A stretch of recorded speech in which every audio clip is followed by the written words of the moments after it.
He was once the great sage equal to heaven, the Monkey King, Sun Wukong. His powers were vast, making countless gods and demons bow before him. But now, he is frightened out of his wits by a passing mortal. It turns out this mortal possesses the power of the heavenly Tao. With just a slight use of spiritual energy, he can summon the gods and Buddhas from the heavens. But Brother Monkey didn't know that such a man, comparable to a god, was ironically the most useless person in the cultivation world. Not long ago, Good Xian, who was lying flat at home, accidentally crossed into this fantasy world. And not only did he activate the golden finger essential for transmigration right from the start, he even unexpectedly obtained a secret manual for immortal cultivation that no one knew about. But despite such a wonderful start, he had no motivation at all. Even the system was impatient with his indifferent attitude towards everything. But deep down, Hao Xian didn't want any of these waves of turmoil. The vast life of cultivating immortality in his mind, even lying down and watching the clouds for a lifetime, would be more satisfying than that life of cultivation. When he thought he could waste his life away, a system pop-up suddenly appeared in front of him, informing him that he only had 100 days left for the initial task. If he can't complete it within the stipulated time, the host will be eliminated directly. Faced with a life-and-death threat,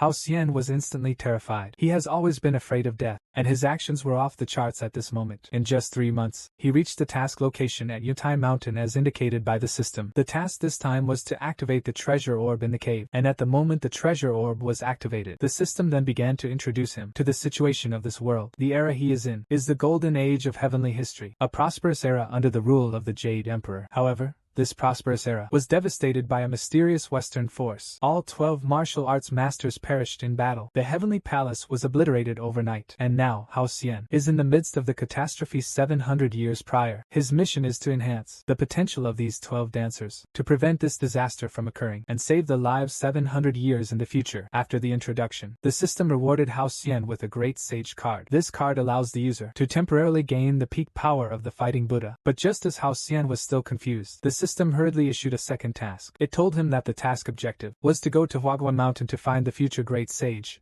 the Monkey King, and help him. At this time, he was still a rookie. After 3 days of non-stop traveling, Hao Xian finally arrived at Huagua Mountain. But as soon as he reached the foot of the mountain, he was surrounded by many immortals. For trespassing into the Beast Mountain as a mortal, the leader, Lu Yuan, the head of Tianmen sect, spoke first.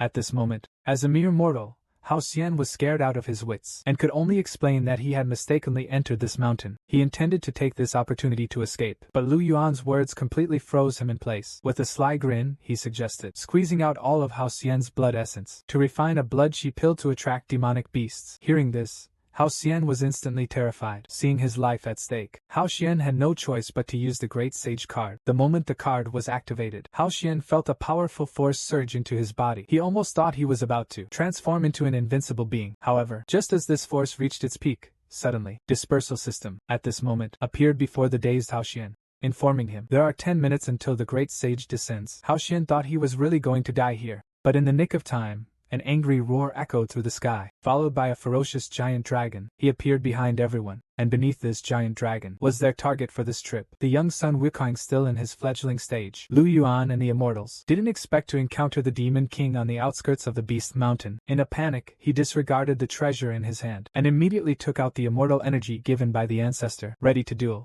However, Sun Wukong effortlessly merged, and I revealed a kingly smile. This king is also idle. I'll wait for you to finish preparing your spells before playing with you. The first to laugh was Hao Xian, amused by the words, because this means he has plenty of time, waiting for the Great Sage card to take effect. Time passed second by second. Lu Yuan finally gathered a massive spiritual power. In the next second, Lu Yuan pointed with both hands. The massive spiritual power in the air instantly flew towards Sun Wukong. In an instant, the place was blasted into ruins. Seeing this, Lu Yuan also laughed disdainfully. I say, aren't you happy too soon? Hearing this, Lu Yuan was instantly stunned. He quickly turned to check. He saw that not only was Wukong unscathed, but his body had even become enormously huge. Watch closely. I'll show you what real power is.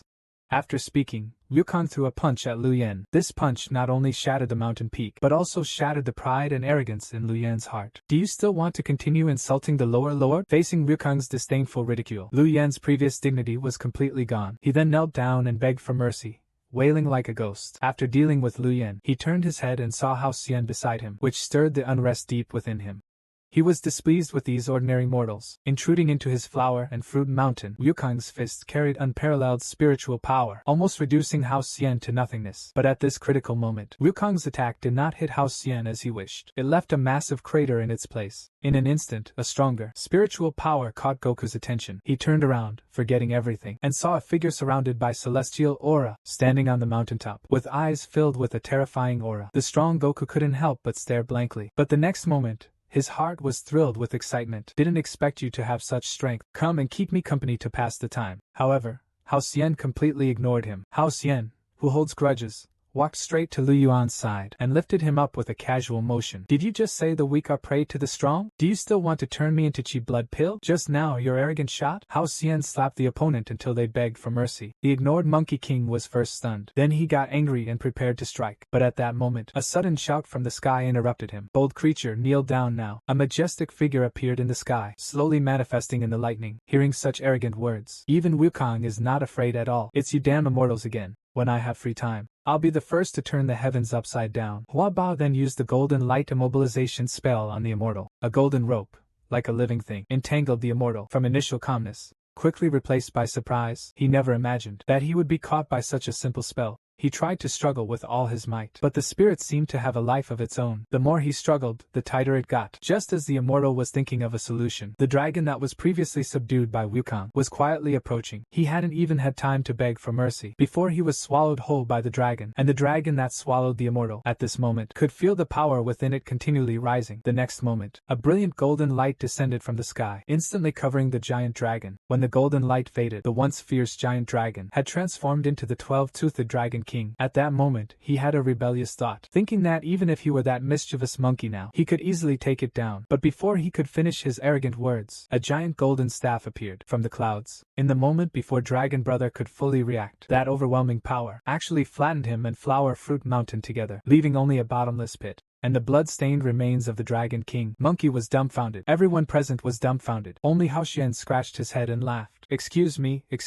it's my first time using this Rijingu Bang. It's still a bit hard to control the size. When I saw myself facing the devastation of Flower Fruit Mountain, Sun Wukong suddenly felt an emotion called fear. But with his innate arrogance, how could he admit his own weakness? So he made a contemptuous request to me. Without a second thought, I agreed immediately. Sun Wukong, flustered, said, he'll use the speed he's worst at to disdain me. Hearing his words, I smiled slightly. The speed he's worst at? I am your future self. Don't I know what you're good at? Suddenly, at the end of the continent, on the Penglai Fairy Island, a lotus blooms. Let's have a competition. Let's see who can retrieve the lotus leaf first. As soon as he finished speaking, he rushed out ahead of me. At the same time, he shouted, Nimbus, transform into a golden light, and disappeared into the sky. It was only then that the others realized the Penglai Immortal Path is a million miles away from here. But when he turned back to look at me, I found out. I didn't even know when I disappeared from the spot. The outskirts of Penglai Immortal Way suddenly remembered a huge roar. Sun Wukong glided a distance using his head. Damn bastard. You always take off without worrying about landing, right? After saying this, he looked back at the fruits of this competition, harvested them meticulously, and confirmed all 28 pieces were intact, finally showing a smile.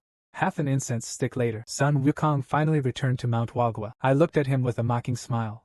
You're so slow. I've been waiting for you for a long time. Sun Wukong clutched his aching face and said he had to use the bathroom suddenly. That's why he was a bit delayed. Then he angrily shouted at me. What does it matter if you came early? You still didn't get the lotus leaves. I asked him why he didn't get them. Of course, because I took the whole lotus. The flowers have all been brought back. This left everyone in disbelief. It really was the infinite lotus harvest. Hearing everyone's praise, Sun Wukong burst into laughter. It's just a small display of skill. I looked at him as if he were an idiot, but I still graciously admitted I really didn't marry Lianya, just because when I run at full speed, I attract the attention of all the gods. Sun Wukong just felt like I was bragging. Even the others looked completely puzzled. Suddenly, Sun Wukong burst into laughter. Why don't you say? You scared the Jade Emperor into wetting his pants. If you can really do as you say, I'll stand on my head and eat shit. I pinched my nose and looked at him speechlessly. Since you're so eager to eat, I'll fulfill your request. But you better watch carefully and don't blink. After saying that, I pushed off slightly with my foot. The next moment, a terrifying blast wave came from behind me before everyone could react. I had already flown 10,000 miles away. However, because I rushed too fiercely, the place where I took off unexpectedly formed a massive tornado. At this moment, everyone's faces looked as if they had seen a ghost, because they actually saw a huge eye from above the dome that day, followed by more eyes looking this way. Even the always arrogant Sun Wukong became incredibly stiff at this moment. Suddenly, I appeared again in the place I had just vanished from. I was also just. The speed I unleashed was startling, and behind me, without my knowledge, Sun Wukong had a look as if he had eaten something terrible. At that moment, the young Sun Wukong experienced a sense of defeat he had never felt since bursting out of the stone. I only used one punch to defeat the legendary Monkey King, Sun Wukong. This also made the monkey, who was born at the top of the biological chain, understand a principle. There are always people better than you, and skies beyond skies. He lay in front of me, looking defeated, saying, "I lost." But soon he shouted at me again, "You must be. It was because of your luxurious equipment." Seeing him like this, I knew that if I didn't fight him, he wouldn't give up easily, so I told him, "I'll lend you my equipment, so you have no excuses." The stone monkey immediately showed an extremely excited expression. He even said he would beat me to a pulp. However, right after his harsh words, his face turned red. He also said he'd save the disdain for next time. This time, he'd let me go. I was very puzzled when I heard this, and his underlings were also extremely confused. "Boss, that guy destroyed our home. If you don't seek revenge, how will you face our ancestors?" He impatiently agreed after listening, but he wanted to change clothes alone. This made me even more suspicious, so when he secretly went to change, I quietly followed him. Then he heard my laughter. The stone monkey instantly looked over. His brain short-circuited for a moment. Then he desperately started chasing after me, but he quickly realized he had been tricked, because his little secret was now exposed in front of all the monkeys. At this moment, all the monkeys had a look of utter shock, because their omnipotent king had an incredibly cute tattoo on his arm. Even those cultivators couldn't help but gasp. Afterwards, they couldn't stand it anymore, and shouted they wanted to kill everyone. After recognizing reality, they ran to the corner and started crying. Who says tough guys can have a soft heart? Finally, after a short while, the stone monkey finally put on all the gear, and reminded himself not to think about what just happened. With the gear on, he now exuded even more powerful energy than before. He laughed heartily, and said it was indeed a matter of gear. In the next moment, a glint of chest hair flashed in his eyes, and he charged at me without a word. But when he was only a meter away from me, I just sidestepped and made a punching motion. Afterwards, seeing I had done just that, I became even more pleased with myself. With a loud bang echoing from the horizon, that ripple instantly spread across the entire planet, even spread across the entire galaxy. And in that brief moment, the fledgling stone monkey seemed to see through all truths, but also seemed to lose everything. And in the deep pit before me, there was only a dark silhouette. This time, there was no smugness on the stone monkey's face that was shown. It was a complex expression beyond words. I smiled and looked at that guy. Couldn't understand what was just called a reflection. Stone monkey seemed to grasp something. Shouted at me, "How can I achieve it?" I told him no matter in which direction. He was too obsessed with perfection. But you must understand that the way is not complete. Only by abandoning perfection and embracing both reason and chaos can one cultivate the true essence of the great path. Then martial arts are no longer mere techniques, but an art, a realm of astonishment. Is the great path incomplete? This question echoed repeatedly in his mind. At that moment, it was as if something in his heart went bang and broke, and with it appeared a brand new door. Inside the door was a new path he had never imagined. At this moment, the system prompt sounded again. Sun Wukong's potential has been successfully increased. Congratulations on completing the task. You are rewarded with the peak character card Neza, like the lawless Monkey King, now trembling and kneeling before me, wanting to become my disciple. Although he seemed very sincere, I still made an extremely harsh demand. He asked me with a face full of surprise what it was. I told him, "From now on, you're not allowed to touch any cute stuff. That makes you look effeminate." His face turned pale. He never expected me to make such a request. I looked at him with a smile. "As long as you can swear, I'll take you as my apprentice. Do you want to be a 3-second macho man, or a sissy for life? You choose." But after hearing my words, he hesitated. Sweat beads as big as beans rolled down his forehead. The next moment, he clutched his heart and told me he couldn't do it. He couldn't deceive himself. Although I understand that as a strong person, I shouldn't have such a preference. I just can't help it. I pressed hard on my uncontrollable smile. Then I pulled him into my arms. "Even though you're still a sissy, your determination has made me see you in a new light. As long as it doesn't harm anyone, we have the right to like anything. Damn those guys who mock you. If anyone dares to call you weird again, I'll beat them to a pulp with you." After saying that, I walked out first. "Follow me, fool." But before I could take 2 steps, a bunch of idiots wanting to be my disciples followed me. I told them straight to get lost. Following me will only lead to unnecessary casualties. You should stay here. And on the way out, I became increasingly puzzled by the peculiarities here, because the dragon that followed the stone monkey just now was clearly a Western creature, and the magic array that old guy released. However, they didn't feel anything was unusual at all. It seemed quite normal to them. As I was thinking this, the system suddenly popped up and issued the next task, to find the Valkyrie Jyotian Xuannu of Chick 7. Although I didn't know who this person was, the name alone was quite intimidating. In the grand hall of the Kingdom of Women, countless chains imbued with the power of law were all wrapped around a man. The restrained man chuckled foolishly. As expected of a monarch, your strength is indeed extraordinary. On the throne, the woman wielded her power of law. I didn't expect it would take me 3 days to conquer you. Suddenly, everything changed dramatically. That man turned into a skeleton. He started struggling violently. The woman scoffed disdainfully. Even if you turn into a pile of bones, you can't escape. Once the thousand strikes array forms, no one in the entire cultivation world can solve this. The Demon King nodded appreciatively. The #1 formation master on the continent is indeed not a false reputation. But if I master the true power of realms, the next moment the great heavenly mechanism starts to reverse. The woman is instantly sucked in, reappearing again. The woman finds herself surrounded by nothing but black. Then the voice sounded again. This is the power of my realm. Domain power. Here I am, the true mystery. The one who rules everything, and you can only obey me. From today on, the entire Kingdom of Women is my private property. This of course includes you.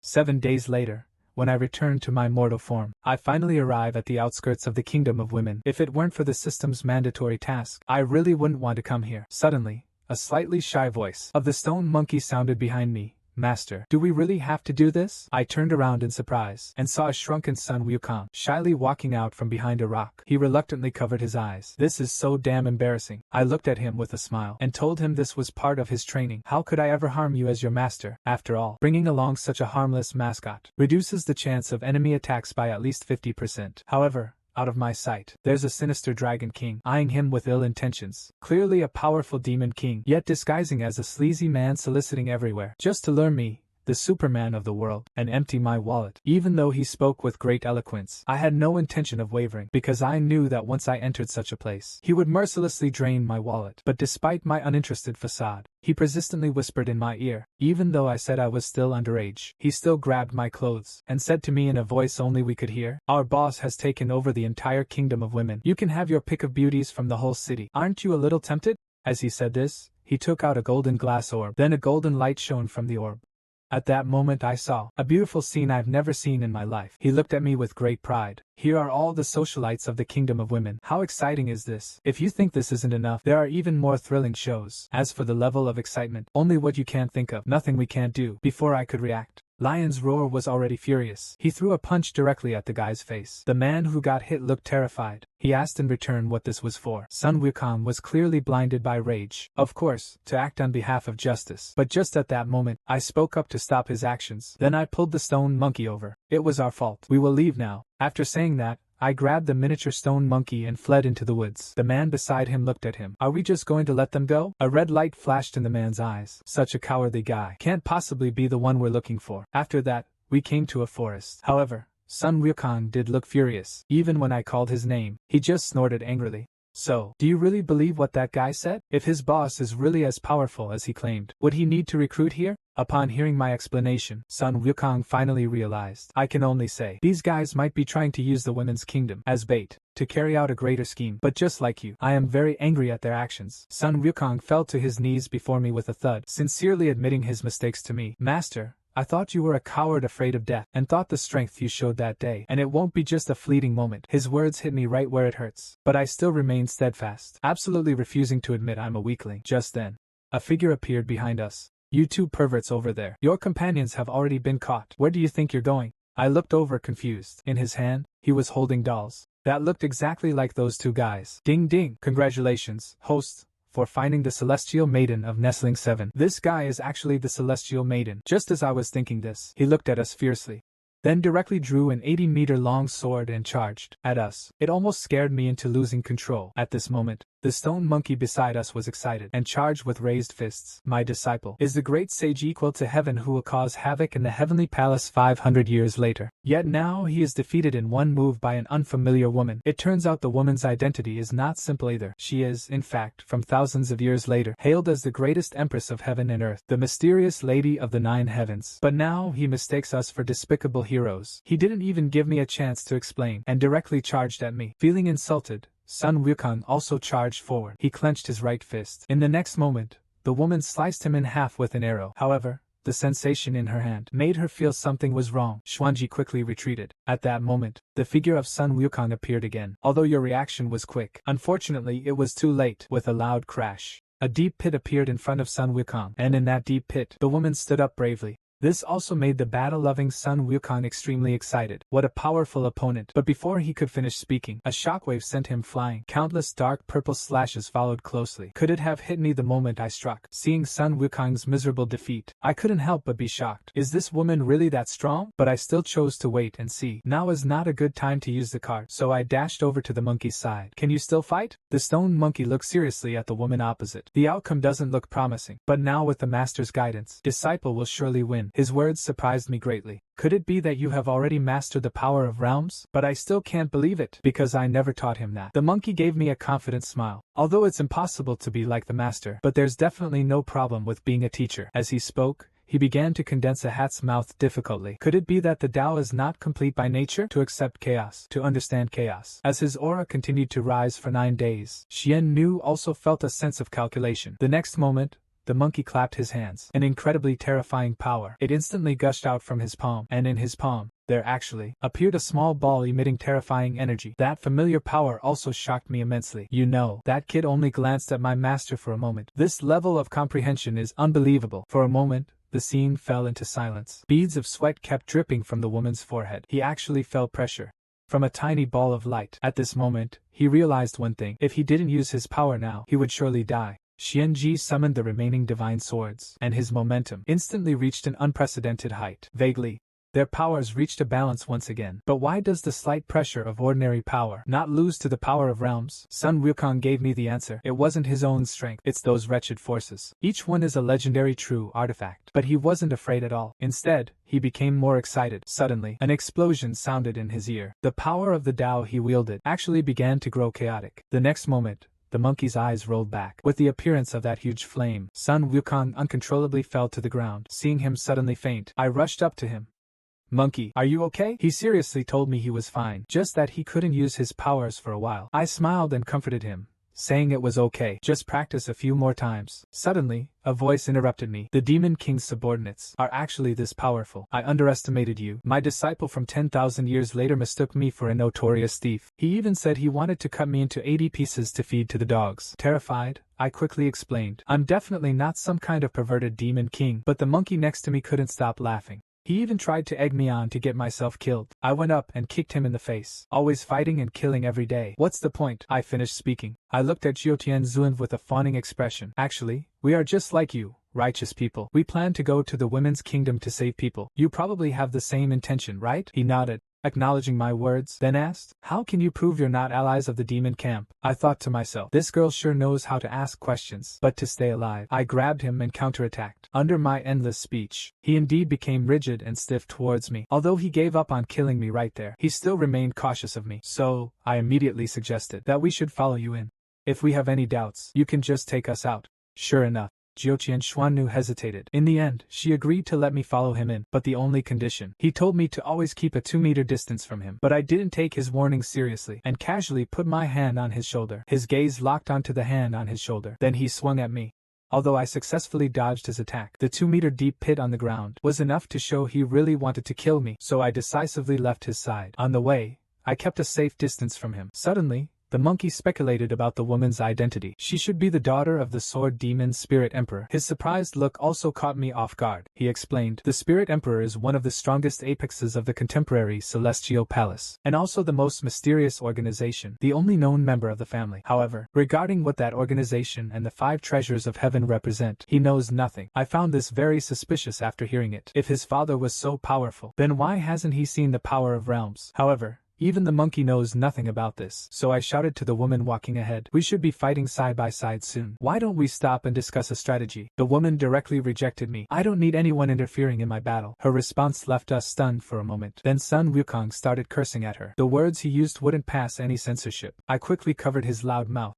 But the woman continued speaking. I never said I could definitely win. If I die, you all can step in. Watching his distant figure, I felt an indescribable loneliness. An hour later, We also arrived at the kingdom of women. However, the city was filled with a demonic aura. Even I, an ordinary person, can feel it. I just don't know what kind of danger lies within. Suddenly, that woman turned her head again, warning me not to get involved in his affairs. I pinched my nose, indicating I understood. After all, I love being a bystander and watching the drama. Then the woman pushed open the city gate. With a solemn gaze, he looked into the distance, and in front of us was a gigantic bug. The bug suddenly started laughing. Another pair of idiots delivered to me. At this moment, from that creature, I felt the demonic king's aura. As for the monkey, it still couldn't move. I couldn't protect well at all. Just as I was about to ask Tian Xian knew to protect me, he suddenly rushed out. This made my scalp tingle. Big sister, look back at me. At this moment, he already rushed up. Even in the face of overwhelming attacks, the woman had no way out. And a series of explosions sounded in the city. At that moment, just when the bug thought it had dealt with the woman, a flash of light suddenly streaked across his body. Several large holes appeared on his body immediately after. All that remained were fragments scattered everywhere. He actually defeated a demon king in one move. Suddenly, the sound of applause rang out. I looked in the direction of the sound. In midair, a figure had appeared at some point. As expected of the Sword Devil's bloodline, he actually killed my pet in one move. You know my father? The skeleton directly admitted. We have a deep-seated enmity, so today, you will surely die. Then he directly unleashed his domain power. That familiar power made me freeze in place. It was actually the power of the boundary. The beautiful girl, in order to uphold justice, chose to face the strongest demon king alone. However, the demon king before her was incredibly powerful. He even mastered the legendary technique, domain expansion. The demon king looked at the girl with disdain. In this domain, I am invincible. A flick of my finger is enough to end your life. In the next moment, countless black beams. The girl was firmly restrained in place. The demon king burst into a triumphant laugh. Do you think a mere mortal and a half-dead demon king can save you? As soon as he finished speaking, the girl used her power with one hand. Then, a formation of dozens of precious swords appeared in midair. The girl shouted, "Sword, come!" The black bindings shattered with a roar. This shocked the demon king greatly. How can you break my bindings? In my own domain? The girl calmly glanced at the demon king. In this world, there is no absolute invincibility. It's just that the power is strong enough compared to that monkey. Your strength isn't enough to cut it. The monkey immediately looked smug. I have mastered my master's true teachings. I immediately shut him up. Quiet you. Meanwhile, the demon king launched another attack. Countless skulls rushed toward the girl at once. The girl glanced nonchalantly, then gripped the sword with both hands. The terrifying sword energy transformed immensely in his hands. With a loud boom, their moves clashed together, exploding into a massive burst of fire. Seeing the huge commotion they caused, I thought, this is the end. So, I decisively chose to activate my foreign power. But unlike last time, this time the duration was cut in half, and in the middle of the battlefield, the girl was constantly at a disadvantage, swinging her sword to slash the skeletons in front of her. Seeing this, the demon king decided to give her another big gift. Thus, a larger flaming skull condensed. After defeating the skeleton in front of him, the girl charged again. Blue mana slowly flowed from her arm into the long sword. Do you think getting bigger is impressive? Suddenly, a giant long sword far surpassing the skeleton's size appeared above the demon king's head. Just as the demon king realized the danger, the girl had already swung her sword down. At the same time, the giant sword in the air also moved, slicing the demon king along with the skeleton. After the explosion ended, the girl walked up to the demon king. The demon king, barely holding himself up, shouted that it wasn't over yet. However, the girl pointed her long sword at his neck. She made him look up into her eyes. A mysterious array lit up in her purple pupils. The demon king's pupils contracted instantly. In a daze, he felt as if he was in another space. At this moment, the demon king was suspended by two chains. The girl was looking down at the demon king from above. If we were to truly speak of absolute dominion, the domain of my illusion might be more fitting. Here, a moment is equivalent to a day. You have to endure mental pressure hundreds of times greater than the outside world. After just a short period, even the demon king's state became very sensitive. This little girl, who hasn't even grown all her hair, used illusion to hypnotize the demon king known for his illusions. After just a short period, the demon king nearly severed all life force. This eerie scene also startled me. The monkey told me he seemed to be using the legendary bloodline password. It's an abnormal ability that only certain superfamilies possess. Seeing the woman's eyes, the monkey became even more certain of his suspicion. At this moment, the woman had already walked up to the demon king. Merciful as she is, she actually intends to spare the demon king's life. The demon king looked up at the young girl before him and sighed. Truly the daughter of the sword demon. But have you ever thought about why did I choose to make my move on you in the kingdom of women? At this moment, a bad feeling surged in his heart. But before he could figure out what went wrong, The Demon King in front of him laughed and gave him the answer. Of course, it's because of the formation. The next moment, the idiot saw an incredibly mysterious tremor under the woman's feet. It turned out to be the National Guard tremor of the women's kingdom. The terrifying pressure instantly knocked the woman to the ground, making even the slightest finger movement a luxury. The Demon King gleefully looked at her. This young girl failed due to carelessness, using the power of an entire nation to suppress you. Even as a descendant of the sword demon, you must be helpless, right? But who would have thought? Just as she finished speaking, the woman actually stood up. If you think you can kill me like this, you're still underestimating us. At this moment, a tall divine figure appeared behind him. That terrifying aura instantly dispelled the pressure brought by the earthquake. I was also startled by this power. How many trump cards does he have left? However, the Demon King just gave a cold smile upon seeing this. The woman was very displeased with his attitude. Do you really think you can still control me now? The Demon King laughed heartily. This is the trump card the sword demon gave you. How could I break it? You just underestimated my preparations for today. After all, I've been waiting for this trump card from the start. The woman's brow furrowed. Immediately after, a sinister magic circle lit up behind the Demon King. At that moment, the woman suddenly understood something. She nervously looked at her right hand, only to see the ring on her index finger was emitting a dazzling light. The next moment, countless bone spurs grew from his chest and back. The Demon King grinned fiercely. I have long since discovered the weakness of your trump card, and that is your true form. Once the Dharma form takes shape, any damage to the true form will cause it to collapse. Despite having such a powerful Dharma form for protection, this weakness is still significant. But what if my attack comes from within? Suddenly, I understood. Could it be that before those two puppets were taken into Xian Nu's ring? Seeing Xian Nu completely under his control, the Demon King suddenly raised his right hand. At a speed imperceptible to the naked eye, he threw hundreds of punches in an instant. Likes to use special instruments to turn bad people into dolls. Punish them. How does my intelligence work? Even little bitch and big bitch don't dare to kill. What does that make them? The descendant of the blood demon said, and threw another punch at Xian Nu's face. Time. The surrounding ground was shattered by the immense impact. However, he did not stop. He kept attacking Xian Nu. Can you feel it? My people felt the same way when they faced your father years ago. You have the same emotions now. I can give you a chance to call for your friends. The dying melody struggled to open its eyes and calmly replied, I'm not as skilled. Go ahead. I transformed into the three-headed, six-armed heavenly Eye Neza, not only shocking the contemporary Demon King but also winning the heart of the ruthless fairy. At this moment, Xuanu was already seriously injured. Even moving a finger was a luxury, but he still used his last bit of strength to make the Demon King kill him. The Demon King laughed loudly. Do you think I will just kill you like this? It's not that easy. I will torture you slowly, just like your father. I will be even more cruel. However, the fearless look on Xian Enli's face made the Demon King furious. So, he decided to destroy her two white legs first, as the cost of this brutal game. As the red energy ball smashed down, a terrifying scar hundreds of meters long appeared on the ground in front of her. However, the Demon King froze in place. Could it be that I've already killed the Mystic Lady? Suddenly, he turned his head sharply. In the distant sky, a figure stood tall, and in his arms was his target this time. The Mystic Lady of the Nine Heavens had transformed, and at my feet were two burning fires. I looked with some dissatisfaction at the stubborn guy in my arms. This guy, really won't ask for help until death. Xian Nu stared blankly at my face, but soon he began to struggle violently. You turned into that kid from before. At this moment, the ignored Demon King also became restless. You are indeed no ordinary person. Saying that, he charged at me first. I carried the power of his strongest attack. In an instant, I dominated the entire sky. Xian Nu was stunned for a moment. Then she shouted at me to let him go quickly, but I just turned back coldly and glanced at her. Immediately, a golden beam of light descended from the sky. The world, once dyed red, became clear and bright. The Mystic Lady looked at me in disbelief. At this moment, I was radiating a divine golden light, and on my back, there stood an incredibly terrifying spirit. I lowered my head to look at the arrogant Demon King. I didn't expect that a simple glance from me would scare him into sitting on the ground. His voice trembled, unable to utter a word for a long time, his expression turning extremely fearful. By this time,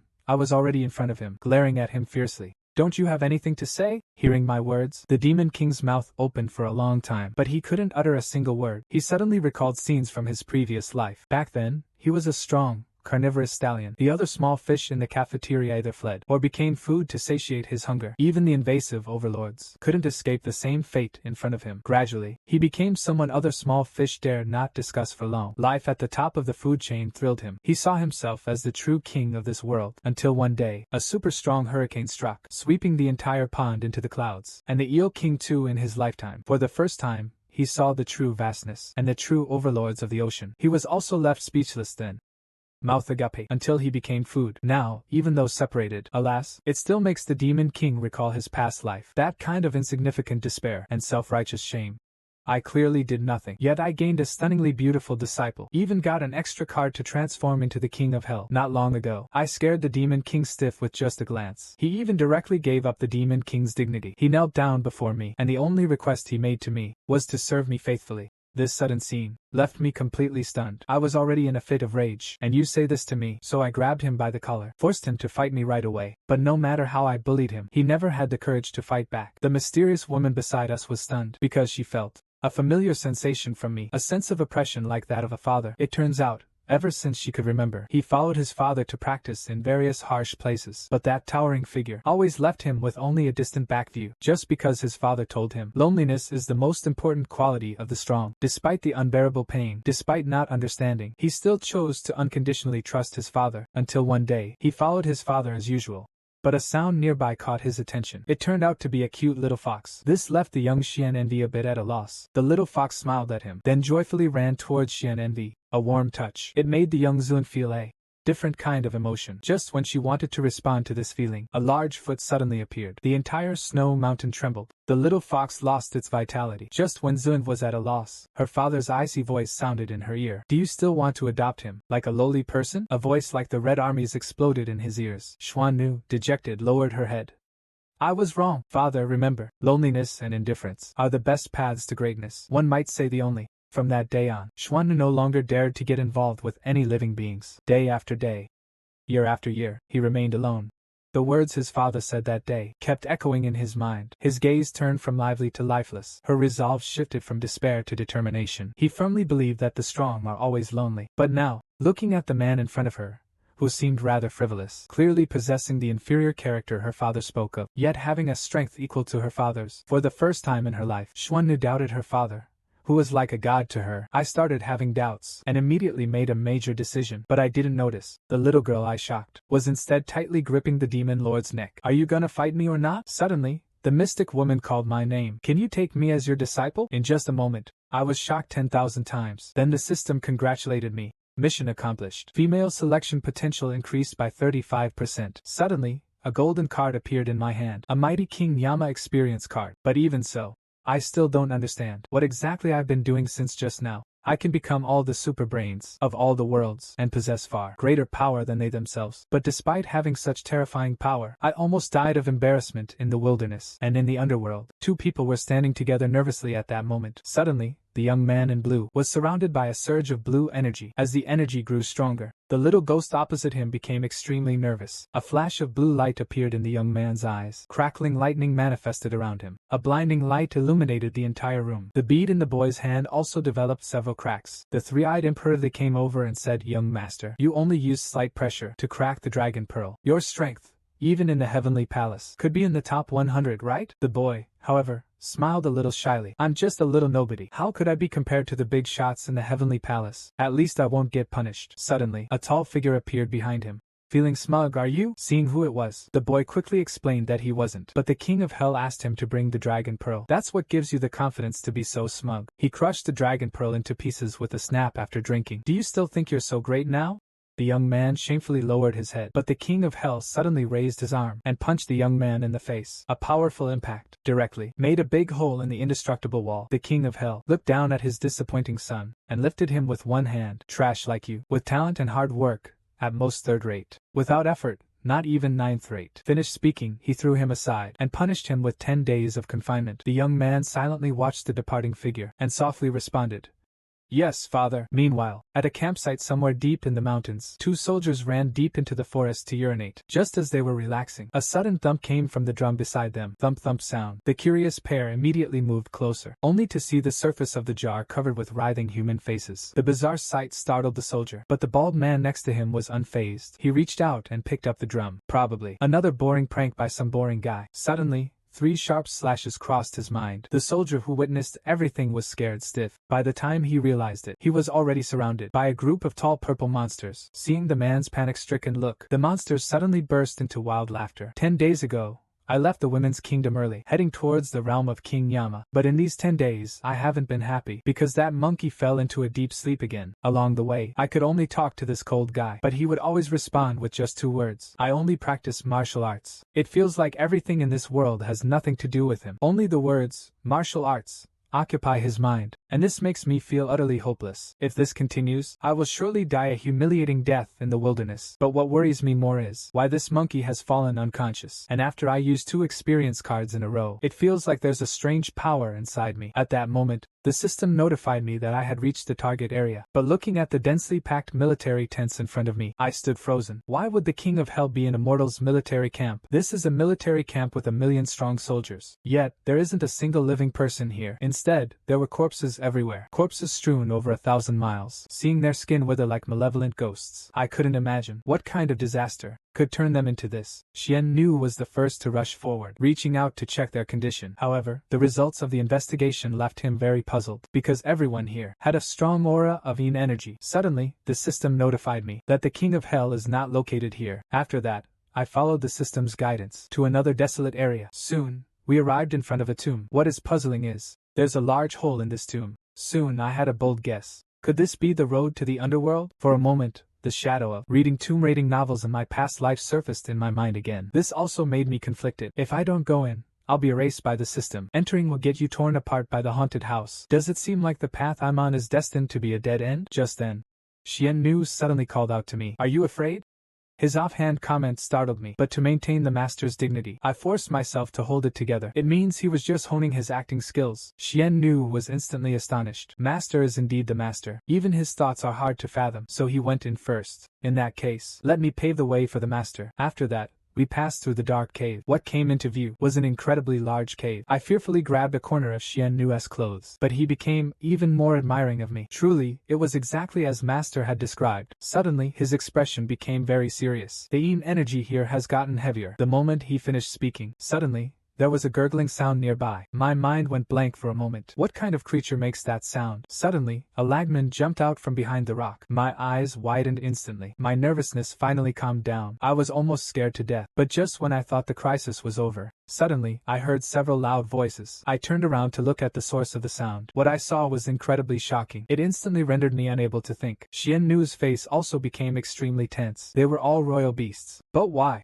Creatures from the netherworld shouldn't appear in the human realm. I couldn't care about anything else. Grabbed the sleeping monkey and ran towards the cave entrance. But those figures were even faster than me. In the blink of an eye, they firmly caught me. If nothing unexpected happens, I would soon become their food. However, when they heard my shouting, they looked calm. Then I remembered what I told him at the cave entrance. He understood, and gave me an "I get it.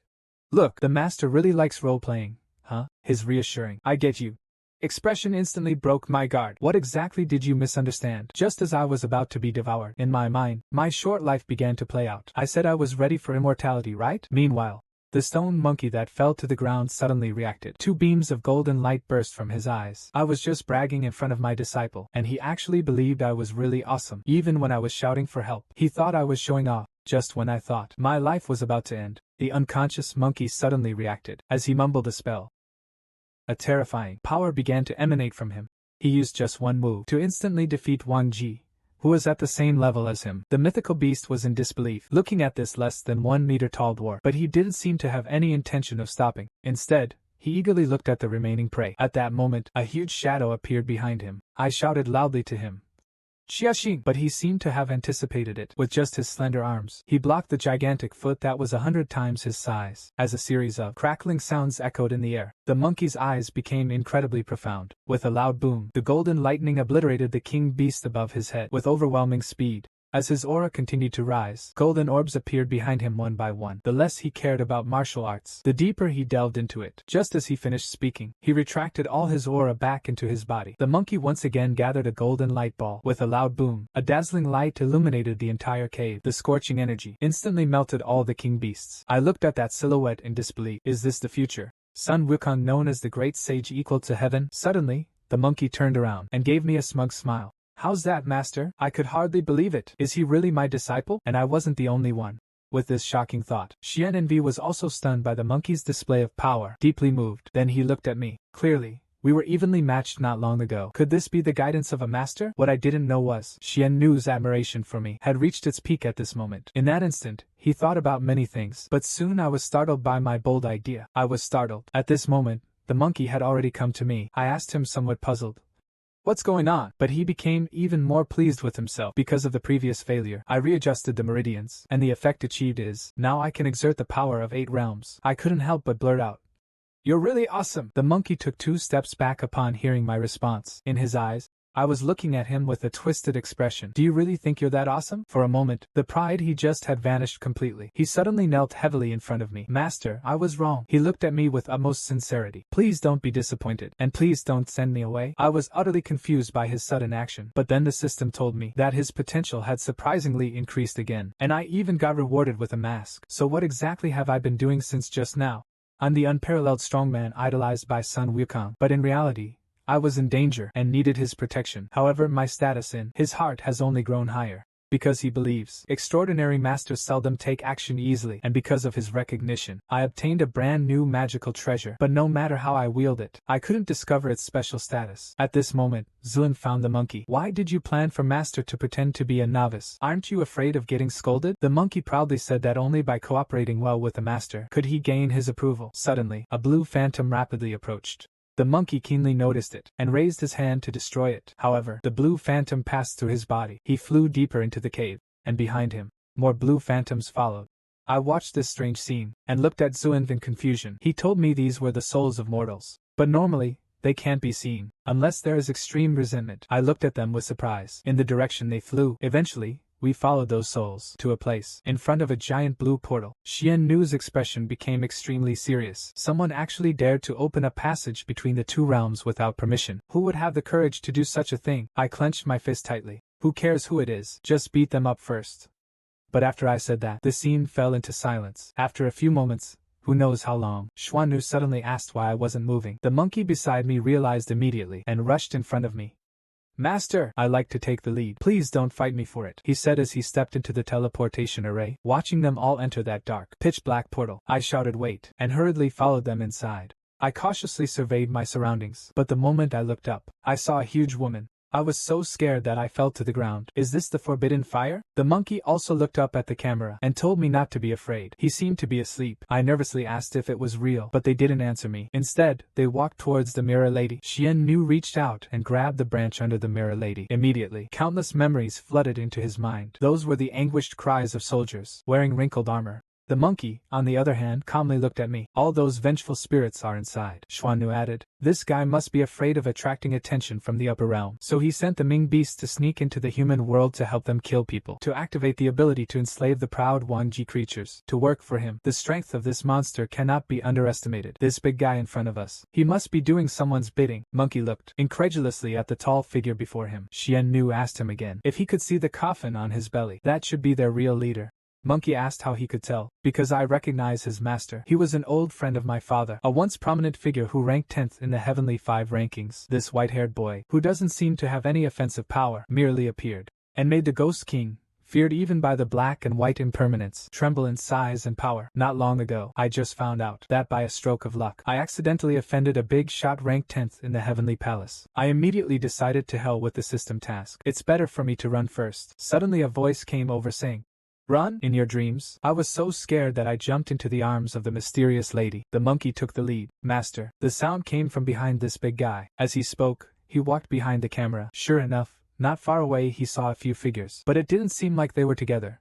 Looking at the upside-down, black and white impermanents, the old guy's right-hand men. "So this is your level." Bai Wuchang ignored him and seriously shouted at him. "Do you know how terrifying the guy you want to release is? 30 years ago, he killed nearly 20% of the people in the mortal world, and that was just for his amusement. This kind of guy. Do you really think reviving him will earn gratitude? Don't be naive. He'll be the first to kill you." The three-eyed one on the opposite side doesn't care at all. "Do you really think I revived him for gratitude? I did it for chaos." "My dear." Even the white impermanence was startled by his madness. "To restore the world to its wonderful state of 30 years ago. What does my little life matter?" After saying that, he burst into maniacal laughter. The witness was no longer able to communicate. White impermanence suddenly shouted to Xiao Hei, "Go notify the king. I'll buy us some time. I'm going to use my ultimate skill." After he finished speaking, an extreme cold aura burst from his body. Hundreds of ghosts reversed flowed to the paradise. In an instant, the blue ice crystals instantly sealed the three eyes within. The immobilized three eyes didn't feel anything. At this moment, Black and White Wuchang also broke free from their restraints. Black looked at White with a worried expression. "Stop, this will cost you your life."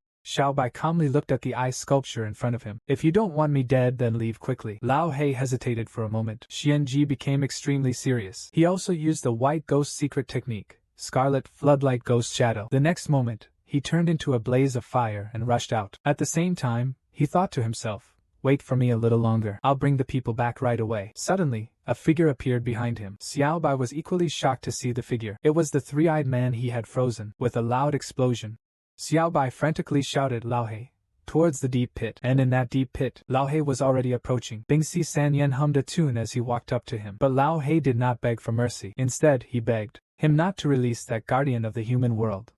However, this plea instantly ignited Sanyan's fury. Xianji fiercely swung a fatal punch at him. At that moment, Three Eyes suddenly turned his head to the side, but what frightened him even more was his fist could no longer move forward an inch. Sensing that aura, Xiaobai also looked behind. The sound of footsteps approached from afar. They saw a young man, scratching his head a bit awkwardly. "Walk this way." My system started beeping at that moment too. "Congratulations to the host for finding the target, young man." With a simple gesture, you can summon the 4 ancient divine beasts. But even so, he still pretended to be weak. This scared the man into not daring to move. Feeling like he was hit by a 7-foot giant, he once again pushed with all his strength, trying to take out the guy in front of him, which scared the guy into screaming. But after waiting for a while, his fist didn't move. Then Hao Sanyan was also driven to the brink by this scene. He turned around and questioned the white-haired boy. "What exactly did you do to me?" The boy innocently scratched his head. "I'm just a nobody. How could I do something like this? It was Lord Lin who did it." Sanyan felt a sense of doubt. This guy really is a coward. Could it really not be him? But the suffocating pressure from him. What is going on? Realizing, I might not even be able to handle this coward, the three-eyed one immediately shouted towards Jinpa. "Second God, help me!" Suddenly, a purple light shone in Jinpa's eyes. That wooden coffin also fell out of his stomach. At the same time, Miripa suddenly started moving, transformed into energy and entered Three Eyes' body. Then, Three Eyes began to change. One half remained the same, while the other half turned into Miripo's form. With his power greatly enhanced, Three Eyes became incredibly confident. But soon he realized he couldn't move again. Unwilling, he shouted at the young man. "What exactly did you do?" As he spoke, he started crying again. "Don't mess with me like this, please." The young man anxiously waved his hand at him. "I'm really just a small piece of trash." As he spoke, he reached out and pointed into the void. Immediately, a giant beast appeared. As for Sanyan, he was caught in his hand. Seeing the giant beast behind him, Sanyan couldn't help but scream. "This must be the legendary mythical beast, the Qilin." He quickly calmed down. "I'm definitely not their match. Now I can only revive the senior ahead of time." So he put on a cute expression, hoping the boy would show mercy for his cute appearance and spare him. The boy sternly refused him, because it was a direct order from his father. As a bystander, truly a bystander, I finally felt relieved at this moment. Thanks to this little king of hell. But just at this moment, Xian Nu told me that the crisis isn't over yet. If that great person's power is released, everyone will die. So only badass guys rank 10. And then the monkey beside me suddenly said he wanted to go fight that young man. Without thinking, I let him go. The monkey rushed up excitedly. At this moment, the white-haired boy also sensed that presence. Then, several dark shadows emerged from his body, instantly restraining the eager monkey in place. But the monkey became even more excited. It immediately activated the accumulated power of its realm, and the golden light dispelled the restraints on him. The boy covered his face and screamed in fear. But the monkey didn't stop. It charged forward with another punch. The young man pointed with one hand again. Immediately, a giant tortoise appeared in front of him. The monkey, rushing too fast, hit its head and got a big bump. The celestial maiden looked at the young man with envy. "I lament the injustice of the heavens. So many divine beasts are actually in the hands of a young boy. I feel utterly speechless beside him. Clearly, you also have a body full of divine artifacts, and yet I have nothing." Then, in the next moment, a bolt of lightning descended from who knows where, then punished me. The monkey rushed up again. Dense fists fell on the blue barrier. But no matter how hard he tried, the barrier remained intact. The monkey shouted for the boy to come out and fight him. Unexpectedly, the boy chose to surrender. "All my strength is given by my father. Without it, I am nothing. Even if I have a bit of skill, it's due to my father's genes." The monkey scolded him, asking if he was crazy. He kept talking about his father. The boy did not argue. He explained it was without his father's permission. I can't do anything. The infuriated monkey started crazily attacking the formation again, launching an attack. Xian Nu suddenly started laughing. Someone who has everything actually said he's a waste, saying that being a genius isn't enough to describe him. I nodded in agreement with what he said. But this guy seems to have been broken by his old man. This king of hell acts up 800 times a day. Anyone who disrespects him is thrown into the death cell and tortured to death. Even his own son can't escape this fate. I am speechless about this situation, but I still decided to make sure. So I called the monkey from squad number to stop and asked him to take me over. The monkey looked at me in confusion, but obediently brought me to the young man. Hey, I have a question. You clearly have great strength. Why are you always so humble? He looked at me with a blank stare. Compared to my father, I'm just a worthless piece of trash. Doesn't your father think it's too harsh to say that about you? I asked him again. Have you ever left the underworld? He lowered his head in despondency. My father told me not to interact with strangers because I lack talent. If I get distracted by random people, I'll be hopeless. Covering my face, I finally confirmed his condition. He's been completely brainwashed. The monkey suddenly arrived and needed just one more minute to break his jiaozi. I told him to shut up quickly. Then I cupped my hands and greeted the young man as if he were still alive. But he looked extremely panicked. Told me it was serious, even though I said I had left. In reality, I was still observing secretly. I turned back to ask Xian Nu, is this invisibility device really reliable? Xian Nu told me not to worry. Father said that apart from the top 10 on the list, there's absolutely no chance of seeing through it. I sighed in my heart, thinking it's great to have a good dad. The monkey came to my side and asked puzzled, if you want to take him as a disciple, just tell him directly. I casually brushed it off with a few words, but my heart became extremely heavy because guys like him who have been brainwashed, even if I take him as my disciple, it still won't change anything. Suddenly, the monkey looked at him with confusion. Master, are you feeling unwell lately? I looked at him puzzled. He told me, with your unfathomable strength, I couldn't sense your presence at all before. But now, it seems you have the power of the chi refining stage. The melody affirmed his words because I felt the same way. Only then did I finally realize why I felt changes in my body that day. It turns out that using the peak card can also enhance one's abilities, so if I use it more often, I can become like them too. Powerful, I said. Have I finally revealed that I'm the chosen one? The monkey interrupted my thoughts and told me the target had already gone far away. After realizing this, I hurriedly led them to chase after. Meanwhile, in the training grounds of the underworld, two figures are releasing their strongest attacks at each other. Although the fat one's power is strong and impressive, he is still unable to resist the thin one's offensive. The kids in the audience are cheering enthusiastically at this moment, but the king of hell suddenly stood up. A bunch of worthless things. Even if they fight, they'll just be pathetic. Hearing this, the two on the stage stopped attacking. This old guy is about to start showing off again. He's clearly the most powerful king of hell. Yet even the gatekeepers don't respect him, because anyone who doesn't go along with his act would secretly eliminate anyone by falsely accusing them of a crime. But now, General Ursha's momentum clearly surpasses his, so he angrily shouted at the two of them, with your lousy skills. I had enough of this 100 years ago. The two generals immediately stopped, and skillfully apologized to the king of hell. However,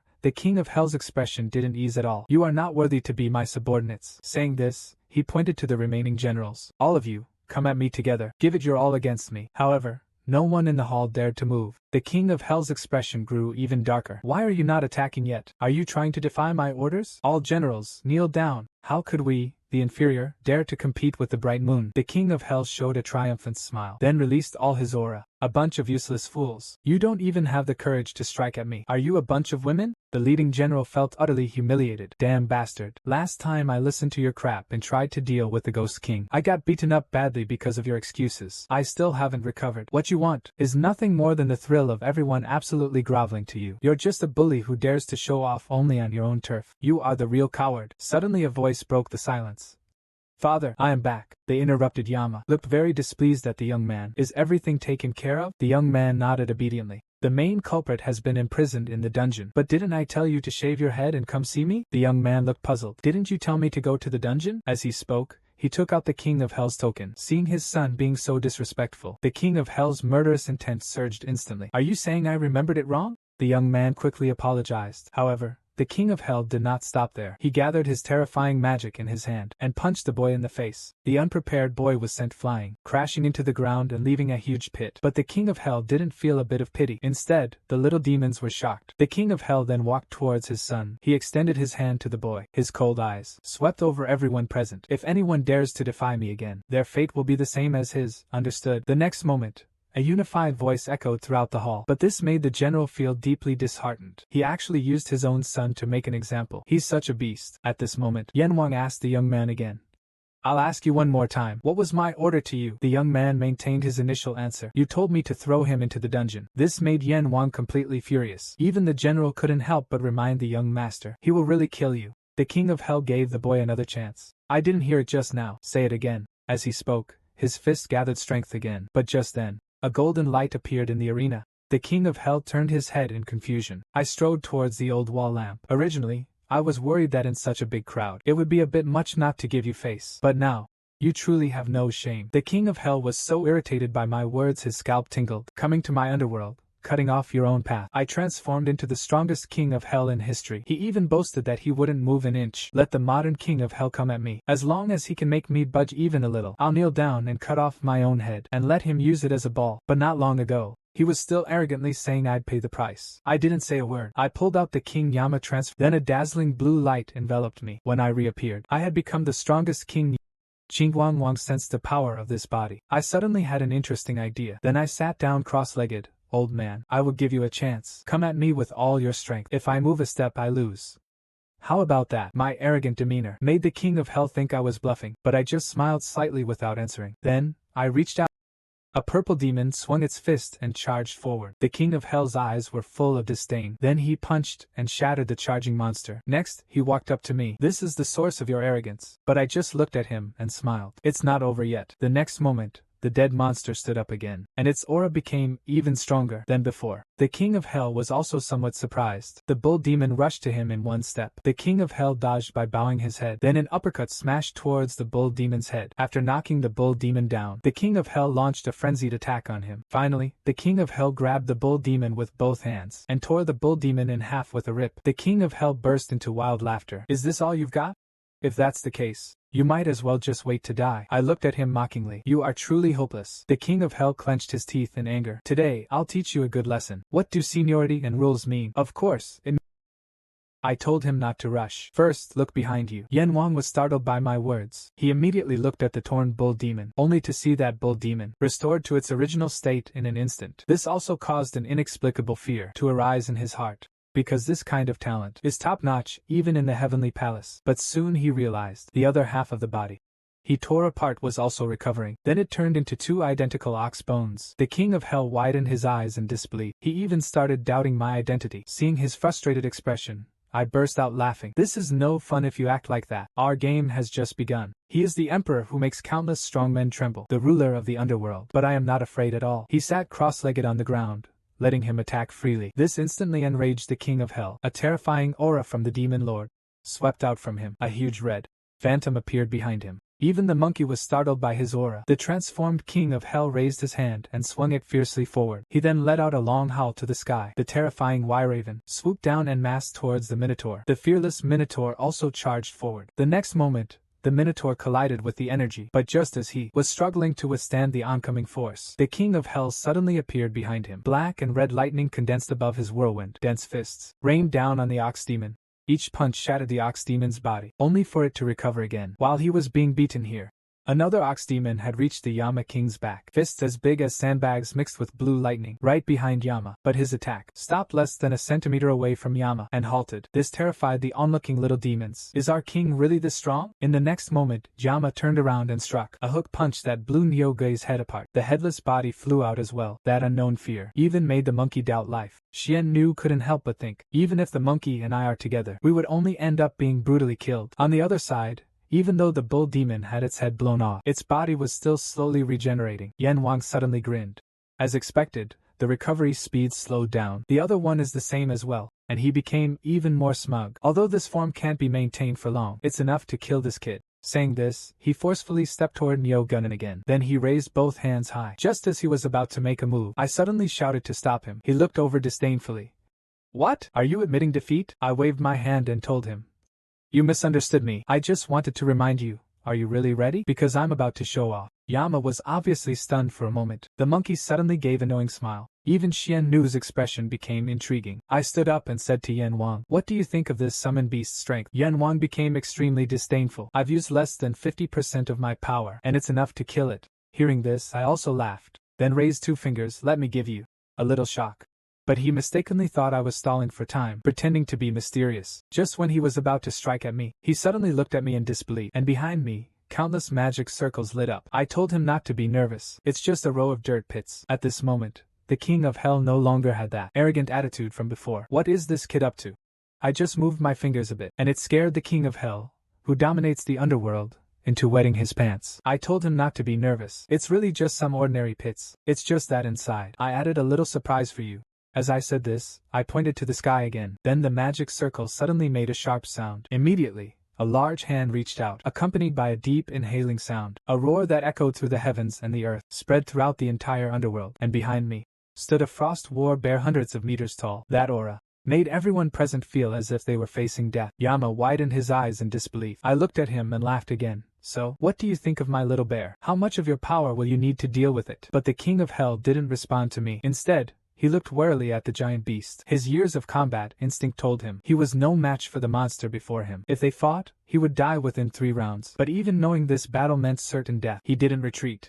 Until he looked down at his legs. I realized I couldn't move, because of fear without knowing when it started. I personally comforted the big brother in front of me, telling him not to be afraid. Don't be afraid, I said, extending another finger. There are more surprises. Upon hearing this, Yama was so scared that his soul nearly flew away. There really are, I said seriously, looking at him. Of course. I pointed behind me, and a bright golden light suddenly shone. In the pit below, the magic array started to move. Then a beam of light shot into the sky. Everyone's gaze followed it. In the sky above the underworld, a huge golden vortex appeared. I also looked up at it, and on those little brats' faces, their expressions shifted from shock to utter fear. At this moment, a loud dragon's roar suddenly echoed. 5 golden fingers flashed with golden lightning. Those sharp eyes made one's heart pound. This was the oppressive aura of the 5-clawed golden dragon. Suddenly, the dragon's gaze brightened, and a red light swept across everyone present. Despite being mentally prepared, the monkey was still startled. Sure enough, the master is the strongest. At this moment, Xian Envy couldn't help but wonder, can father really defeat the master? As for the little demons, they felt more awe than fear. Isn't this the ancient beast that went extinct millennia ago? The king of hell looked dumbfounded and cute at this moment. I told him not to do that. I have an even bigger surprise for you. You just need to wait for me a bit longer. Wait a little longer and I'll find it. I just took out a red card. But the sky suddenly opened and But this is not my power. It's from a cowardly boy. A glimpse of the iceberg after thousands of years. At this moment, I finally found that card. In the next moment, I became incredibly serious. With all my strength I roared.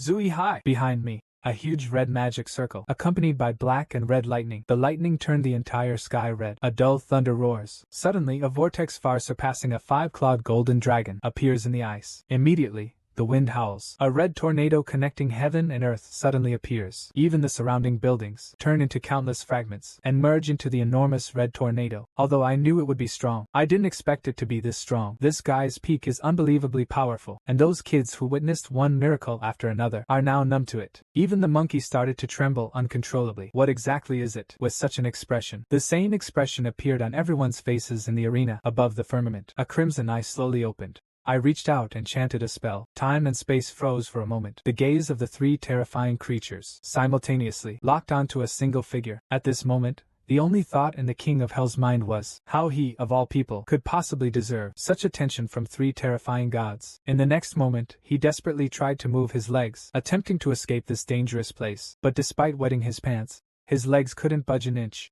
At this moment, he finally understood that he didn't even have the courage to run away. So he quickly adopted a humble posture, asking which deity from heaven had descended to mess with a kid like him. Please show mercy. I looked at him indifferently and said, So, you're not going to fight? He hurriedly explained how he dared. Hearing this, I finally stood up and strode towards him. I asked, How does my strength compare to yours? The king of hell broke out in a cold sweat and quietly flattered.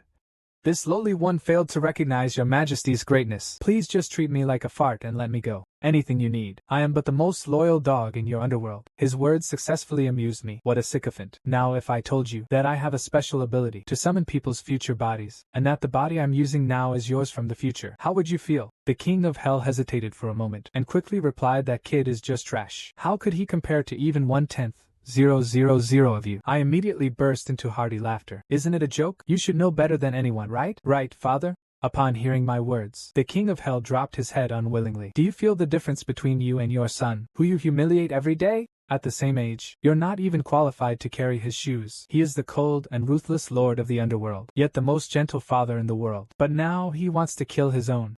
Just because his strength far surpasses mine. After I revealed my true strength, the proud King Yen finally lowered his arrogant head. Coming all the way to my realm can't be just to simply humiliate me. Hearing his answer made me laugh a bit. Today, my purpose is to take away your son. As for humiliating you, do you think you're worthy? If you don't dare to make a move against me, then tuck your tail between your legs and get lost. After all, I'm different from you. I have no interest in bullying the weak. After hearing this, the 10-point rating from Yama was given because after I apologized, he slinked off the stage. Looking at the forlorn figure of the King of Hell, everyone in the room felt a wave of relief. Some even openly mocked him. What a useless guy. But the King of Hell unusually ignored it, continuing to walk forward. At this moment, the young man looked at his approaching father. Seeing the exhaustion on his face, the boy suddenly said to Yama, "Father Duren, are you alright?" But before the boy could finish speaking, he was severely scolded by Yama. Yama even forcefully hit the boy on the head. Then he shouted at the boy again, "I don't need your pity." As he spoke, Yama started to cry. "Haven't you humiliated my life enough? Damn bastard." The boy looked at his father in disbelief. Yan Wang noticed his expression. Then he leaned close to the boy's ear. "From now on, we are strangers. Never call me your damn father again." After saying that, he strode away. The young man bowed his head in silence. I walked up to him. "Why does he treat you this way?" The young man explained that his father wasn't always like this. Although he was still aloof and domineering, he also had a gentle side. Hearing this, I found it a bit unbelievable as well. The boy continues to avoid. He used to practice swordsmanship with me, and play chess with me in the woods, even go on outings in the open fields. But now looking back, it all seems so unreal. I curiously asked him why he has changed so much. As he spoke, the boy's eyes turned gray. It was all because of an accident. At that time, to celebrate my birthday, my parents took me to the outskirts. However, we encountered a real divine beast. Although it was just a low-level divine beast, it was still too powerful. My father gave up everything he had, just to barely save my mother. I was spared because I was sleeping at the camp. When I woke up, I realized my mother had left this world forever. Everything changed since then. He is the Lord of the Underworld, holding the power over life and death. But he couldn't bring back the woman he loved most, could only watch helplessly as his wife's life slipped away in his arms. And the cause of all this was his most beloved son. But the son, oppressed since childhood, was completely unaware of it. In his account, the father, since the mother's death, it became unprecedentedly exposed. It was from that time on that his father first exposed him. Later it escalated, and even turned into abuse. At this point, the boy's eyes became confused. Perhaps he felt, I caused the death of the person he loved the most. Hearing this, I felt a bit perplexed. So, you're enduring this injustice out of guilt? The young man shook his head. I just think that if I lose my father again, this world will truly leave me all alone. At that moment, I seemed to understand his actions. Even the monkey chooses to remain silent at this moment. At this time, the boy spoke again. It doesn't matter anymore. Given the situation with my father's character, he will never have anything to do with me again. So there's no need for me to be conflicted anymore. It's time to leave. Go see the bigger world outside. At this moment, the system's voice sounded again. Qin Guang broke free from his father's influence early. Potential increased by 33%. And I received a new reward again. A reward peak card. Wuxing Daji. Seeing this card, my feelings were extremely complicated. It won't turn me into a woman, right? Meanwhile, the King of Hell arrived at a beautiful place. But on his face, there was no trace of anger. He just sorrowfully called out, Ran, I ultimately couldn't fulfill my promise to you. It turned out that on the day it happened, Ran on her deathbed instructed him to never let their son know the truth. Just tell him that a sudden appearance of a divine beast killed me, and he became even more pained as he finished speaking. Yama was already in tears. The newborn comforted him, saying everything would be fine. But the woman knew she didn't have long to live. She tried her best to muster a smile when she met you. Promise me you'll live happily. Never go to Hengguang. We'll meet again in the next life. At that moment, the sound of his heart breaking echoed through the heavens and earth. Even though he possessed control over all living beings, the right over life and death, but unable to save the one he loves. Looking at the tombstone not far away, Yama seems to be softly speaking to the air. Perhaps that person of great power could solve the monster inside him. But it has nothing to do with me anymore. I listened to you and never told him the truth, but I really can't help but hate him, and I will hate him forever. Curse him for taking your life. After saying that, he lost all his strength and collapsed. He just looked at the clear sky and made a wish. If only it could always be just the two of us. The first thing the demon god did after resurrection, he killed all the benefactors who resurrected him. But just recently, The Demon King's resurrection plan was thwarted, and on the celestial hand cliff in the human world, there appeared an identical eerie coffin. The coffin suddenly emitted a strange light, and a blood-red aura instantly dyed the entire world. Witnessing this scene, everyone around was extremely excited. The former top 10 super powerhouse of the Celestial Palace is finally coming. The next moment, a red light burst forth. A tall man emerged from the coffin. The moment they saw him, the leading soldier burst into maniacal laughter. He really revived. That deep aura, just standing there, made people feel terrified. Suddenly, the man grabbed the sword in his hand. In an instant, he chopped those who had just saved him into countless pieces. After finishing this, he finally smiled. Such a long-lost sweet taste. Come, let me once again make this world flow with rivers of blood. But speaking of which, my best resurrection site was actually destroyed by a few bastards. Damn it. I have memorized your sense. Now I will tear you all to pieces. Just as he was about to set off, a teasing voice came from behind him. Don't you find it awkward talking to yourself? Hearing the unreserved teasing, the man curiously turned his head and saw an incredibly cute little fellow waving at him. This made the ruthless killer hesitate for a moment. Could it be the one who just slipped through the net? But just as he reached out to finish this guy off, he had already appeared in front of him. That eerie speed made the man realize something was wrong. He was just about to retreat. That voice rang in his ears again. Do you want to escape? The man quickly widened the distance between them, and the contempt in his eyes was gone. He channeled his entire magical power. A dark red energy ball appeared in his hand. He suddenly raised his finger, targeting the man's entire life. A large hole appeared in his body, and that powerful energy ball deflated like a punctured balloon, getting smaller and smaller. The intense pain brought him back to his senses. He loudly questioned Red Queen about what she had done, even though his strength had not fully recovered. But this little guy in front of me is a bit too strong, isn't he? Seeing the man's shocked face, he raised a finger again and said, Friend, you seem to be a bit too weak. The next moment, another cut appeared on the man's body. Then he spread his hand open again. The weak don't deserve to live in this world. This little guy just raised his palm and instantly took out the top 10 assassin from the heavenly list. But on his face, there wasn't a trace of joy from killing his opponent just because this guy in front of him managed to escape at the last moment of his life. As expected, everyone in this world just runs away. Afterwards, very disappointed, he looked at the huge cross shield not far away. Clearly, I haven't even used my ultimate move yet. At that moment, he suddenly felt a familiar presence. Then he opened his heavenly eye. This is inevitable. Is there the aura of another arrival?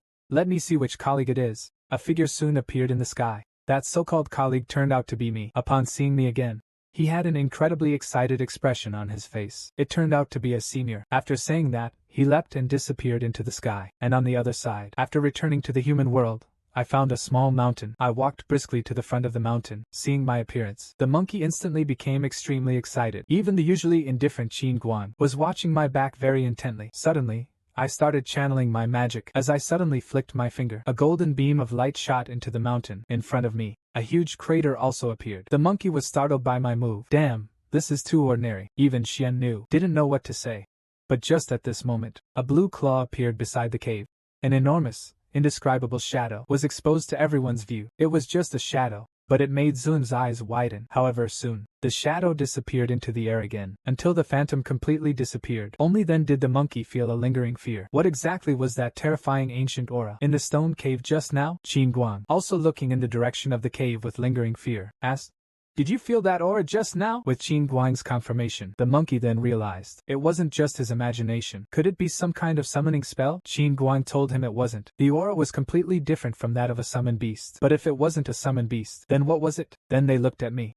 I wish I could tell them the answer. However, I just looked down at myself releasing the magic. When I first released the power, I could feel that the power seemed to originally belong to me. But clearly I traveled here from Earth. And I can also be sure of it. I'm just an ordinary college student. I don't have any legendary background. Most importantly, I don't even have the original owner's memories. How could I inherit his powers? This has left me confused. And every time this body releases its power, what is that creepy aura that follows?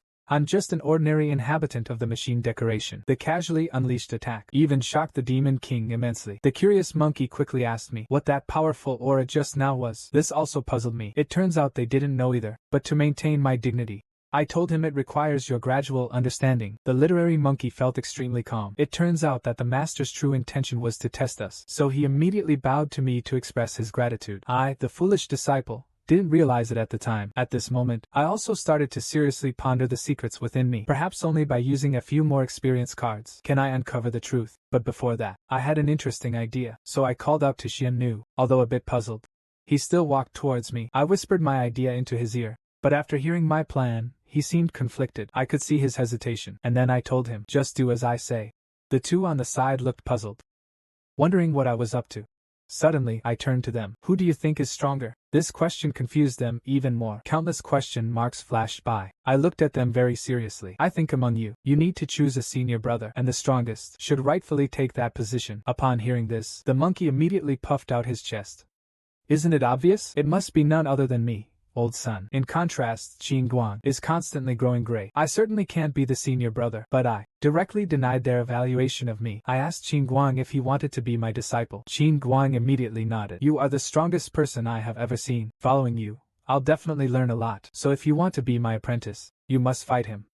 If you lose, then I won't take you in." As soon as he finished speaking, the monkey immediately stepped aside. At this moment, his eyes were full of fighting spirit. "I'm really looking forward to fighting you." Then he moved first. Before Qin Guang could react, the monkey had already kicked Qin Guang away. After regaining his stance, Qin Guang pointed a single finger to summon death. But the monkey didn't intend to give him time to summon. In the blink of an eye, he landed hundreds of punches on Qin Guang. Just as the monkey gained the upper hand, just as he was about to defeat Qin Guang, the sense of a looming crisis struck from behind. The monkey narrowly dodged the attack, and right in front of the monkey appeared an enormous black dragon hundreds of meters long. This made the monkey wary, to a level where he no longer needed to cast spells to summon. Qin Guang asserted his will once more. One of the four divine beasts, the black tortoise, suddenly appeared out of nowhere. Seeing the familiar turtle, the monkey felt a bit irritated. Then, a fiery light erupted in his eyes. "I'm getting serious." At that moment, the black dragon opened its huge mouth and lunged at him. The monkey's entire body radiated a terrifying aura. With just one punch, he shattered the black dragon into pieces. Qin Guang was very surprised at this moment to actually punch the final dragon. Indeed, a monkey who understands the power of realms is no longer something they can handle. So I gave Xian Nu a look. Xian Nu instantly understood what I meant. "I am ready." Monkeys have a special ability to learn everything in the world with just one look. But even so, he still lost without a fight. He gave up the title of senior brother that belonged to him. It turns out that when he saw Qin Guang was going to be defeated by the monkey, I signaled Xian Nu to give Qin Guang some hacks. Xian Nu at the meeting showed an extremely excited smile, but I still cautiously reminded him to be careful, not to let them notice. So he turned around and instructed the magic tool in his hand and so on, to be very careful. Understood? After speaking, he released the divine bird in his arms. The divine bird, transformed into a purple beam of light, flew at a speed that no one could observe. It quickly entered the barrier of Xuanwu. However, the two who were fighting did not notice anything unusual. The monkey clashed its fists together. Although the turtle shell used to be troublesome for me, but now the situation is different. 3 realms at once is my highest respect for you. As he spoke, he unleashed the power of the realms with full force. At this moment, both of them became extremely tense. They saw the light from the explosion of the 3 spheres. It even covered the entire sky. The monkey now also showed an extremely excited expression. "You lost." But until the golden light dissipated, the black tortoise in front of him wasn't harmed at all. The monkey's big move was instantly broken. How could there be no damage at all? Clearly from the previous test, 3 strikes should definitely break its defense. Could it be that it hit its true strength? And now he only has 4 powers of realm left. Even if he can break through the shell of the black tortoise, he still has 2 divine beasts left unused. At this moment, he finally understood that he had completely lost any chance of winning. His expression turned grim. Seeing his reaction, I knew this was a sign of his surrender. Even if it was him, he wouldn't make such futile efforts anymore. The monkey tightly clenched his fist, then reluctantly admitted that he lost. After saying that, he suddenly began to tremble uncontrollably. The mystic lady worriedly walked up to me, asking if he was okay. I told her to rest assured. He is the Monkey King. It will only make me stronger. At this moment, the monkey has already come out of his failure. He pointed at Qin Emperor with one hand. I'll temporarily let you have the position of eldest brother. One day, I, old son, will take it back with my own hands. But to wash away today's shame, I will defeat you in the field you excel at most in the future. He watched as the golden dragon was summoned. On Xian Nu's face, an expression of disbelief suddenly appeared. But I just looked at all this numbly. Damn, is there anything you can't learn? Kakashi intruding into the fantasy world. Why don't you take the protagonist's role? You suit being the protagonist better than I do. At this moment, the system notified me that the monkey's potential increased by 5%. Even Qin Guang's potential increased by 5% because of the victory. After receiving these 2 pieces of good news, I finally smiled. It turns out that not long ago, I found Xian Envy and got a tool that could enhance others. My ultimate goal was to suppress the monkey, encouraging Qin Guang aims to enhance their potential. Xian Envy was also persuaded by my cleverness. I looked at Xian Envy proudly. I told you that you're a brilliant strategist. Xian Envy and I happily burst into laughter. Then I turned back to Qin Guang. Can you retract your divine power? At this moment, a chilling voice sounded in my ear. Senior, are you playing with these trash instead of Sister Jiajia? Then I saw a black figure flash by. He just waved his hand lightly, and the indestructible Xuanwu shell was split in two. This kid, who seemed harmless, only lifted his hand slightly, and it was destroyed. Even Sun Wukong couldn't break the defense. Seeing this scene, I asked Xian Envy if she had taken back the treasure. Xian Envy shook her head, indicating she hadn't. This made me even more worried. It seems we've really encountered a big problem this time, unlike those guys before. From this little guy in front of me, I can sense, feeling the threat of death. Even if I use the peak card, I might not be able to win. It's time to recognize this. My whole body can't stop trembling. But it's not because of fear. It's an excitement of facing a strong opponent and in front of me. But afterwards, he just calmly stared into my eyes for a while. Then, slightly puzzled, he asked me, if something had happened to me, I can understand how you feel being disturbed by me. But this hostility and the local aura of the other half of your body, and upon closer observation, I feel like you belong to this world, but the other half of you seems to be part of our Western elite. So, can you explain the reason for that? After hearing his words, I was completely stunned. Western guys had infiltrated this early on, and he even said I have a Western aura. Could it be the wings on my back? Seeing me remain silent, he became even more puzzled afterward. The more he looked, the more he thought I resembled a local. But if it were a battle situation, he would definitely go berserk. Thinking of this, he hesitated no longer, and threw an energy ball at me. The next moment, I was trapped in a weird cube. The monkey shouted at me to be careful, but I didn't react at all, just casually looked at the alarms around me. Afterward, looking at the controlled me, suddenly laughed, and told me to trust the senior. They will surely forgive a junior's caution. I finally understand this matter as well. He must have mistaken me for his accomplice. But if I use the peak card now, what about the tasks afterward? It suddenly reminded me afterward. If I don't break through quickly, the air will soon run out. Suddenly, the monkey beside them erupted, and even the celestial maiden threw a punch. Amidst two loud explosions, the monkey's expression turned extremely serious. Despite a deep crater forming in the ground, the cube remained completely unscathed. Yet, a faint pain started to throb in his fist. However, it was precisely their attack. It made me realize one thing: they couldn't intervene in this battle at all. And I was left with only one choice. I took out the golden card from my pocket. Fox Demon Daiji. I faced the greatest challenge since my arrival. Even though I had something foreign that others didn't, I still, no guarantee that I could survive this battle. Just as I was about to pull out the experience card for the Fox Demon Daiji and fight with all my might, the opponent's climate erupted into a stronger battle. But just at that moment, a dark cloud suddenly appeared in the sky. A sudden change of events. Everyone looked up simultaneously. I curiously looked as well. A large red ball appeared in the clouds. At that moment, he felt the danger. The next moment, a giant golden hand emerged from the clouds. He looked at the giant hand in shock, but his body couldn't move. The giant hand grabbed him instantly. Afterwards, I immediately released all my power, but found that no matter how hard I tried, I couldn't break free from that big hand's grip. And above the clouds, a voice came through. I am here to buy you some time. Quickly restore your strength. Hearing this, I became even more shocked. Soon the sky returned to calm.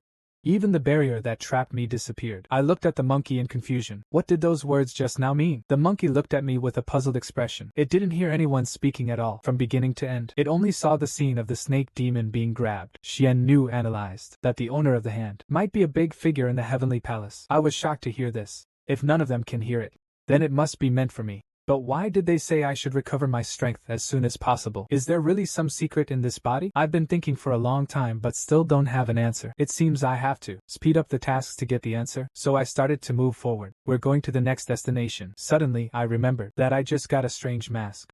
The system reminded me before. He hasn't accumulated enough energy yet, but it should be enough now. I tried to inject some spiritual power. A blue light curtain appeared in front of me. Then I saw a huge building appeared before me.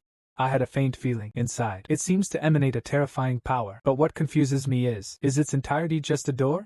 The system tells me the king's mask is the key to the king's gate. After entering the king's realm, one gains the ability to revive indefinitely and infinite energy. Inside, there are incredibly powerful monsters. After watching these introductions, I feel incredibly shocked. So, this is a place for intense training, but I only need to use the peak card to gain power. It almost provides no help to me, but then I suddenly thought of something. What if it provides me with a lot of accumulated help? Just give it to those who really need it. That will be enough. This training ground, like a perpetual motion machine, can definitely make them stronger.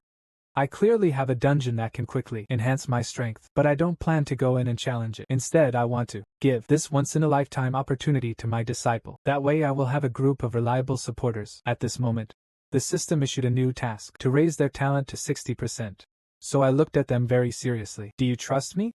When I asked, they responded without hesitation, unanimously saying they believe. Hearing this, I turned around and pointed to the door I had just summoned. This is an opportunity I'm giving you. Inside, there are various types of trials left by the strongest Demon King's palace maids, and in here, you will have unlimited stamina and unlimited resurrection ability. In other words, death will become a routine inside. But at the same time, you can gain countless battle experiences between life and death. Look at how surprised they are. I emphasized to them that I didn't mean to force you. This trial is for you to decide. Monkey stepped forward first, seeking fortune in danger. What do I, old son, have to fear? Xian Nu also smiled faintly. Since it's master's order, I just need to execute it. Even Qin Guang, who just joined, they all chose to trust my decision. I looked at them with great appreciation. Then show me your strength.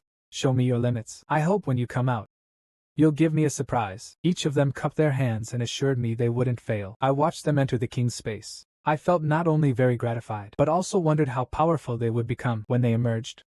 Then I set off on the journey alone, completely forgetting that I was just a nobody. Meanwhile, a good show was unfolding in the mortal city of Tian. Two commoners were kneeling in the main hall of the Lord's mansion. City Lord, you must stand up for my daughter. This beast not only violated me, but also seized the only land my father left me. The man immediately retorted that she was slandering him. She was doing it to get back at him for abandoning her. The man stated that the fertile land was sold to him by her father before he died, and the earth's breath bore witness. But the woman said the earth's breath was fake. Hearing the two contradict each other, the one in charge, Jia, showed a subtle smile. It seems this issue is difficult to resolve. I think both of you make valid points, but who should I believe? But they all insisted on listening to their own opinions. Neza laughed and said, how about this? Name your price. Whoever offers more, I will believe them. The woman couldn't help but feel a chill running down her spine. The officer angrily retorted, do you think the Lord is joking with you? But the woman said she used all her money to pay taxes, and because the taxes were too high, she didn't even have money for food now. The officer instantly became furious. Are you blaming the lord of the city? The woman repeatedly shouted no. Neza also waved his hand to calm the officer. I am a good lord. Then he said to them again, since you have no money, I'll make another proposal. If you work for me for a month, I'll let you go. The woman was stunned on the spot, looking incredulously at Neza, who was sitting in the main seat. Who would have thought that the Neza who would later benefit the people was like this thousands of years ago? Turned out to be a downright bully. Even staged a scene of kidnapping a village girl. But the kidnapped girl was overjoyed. She seemed eager for such a good thing to happen. This scene made Neza burst into laughter. Do you really think I would be interested in a village woman like you? Only then did the village girl realize she was being toyed with by the city lord. Neza looked coldly at the woman in front of him. You really have no self-awareness. Then he ordered the soldiers to drag them all away. Each should be beaten 5 times and then kicked out. But the woman suddenly regretted and said it wasn't enough. Neza's smile grew even more sinister. Don't you *****ing bring up the past with me, stupid peasants. After 7 days, I finally arrived at Tian City, and in this city, in a tavern called Strongest Tavern, a red-haired man was shouting hysterically, listen up, all of you. From now on, I will become the strongest cultivator in the world of immortal cultivation. Sooner or later, I will make Mingho known throughout the world. However, his bold words received no response. At this moment, the waiter hurried over to remind him. Little shopkeeper, stop talking. It's too embarrassing. But the young man didn't feel embarrassed at all. Instead, he firmly stated that he would say it in the store every day from now on. Hearing his awkward speech, I asked him the question in my heart. On my way here, I saw an immortal cultivation sect. Why don't you join them? Instead of giving a lecture here, the young man glanced at me first with a 10:1 look. Then he walked up to me and asked if I was from out of town. I nodded. I told him I was just a woman passing through. Hearing that, he immediately looked annoyed.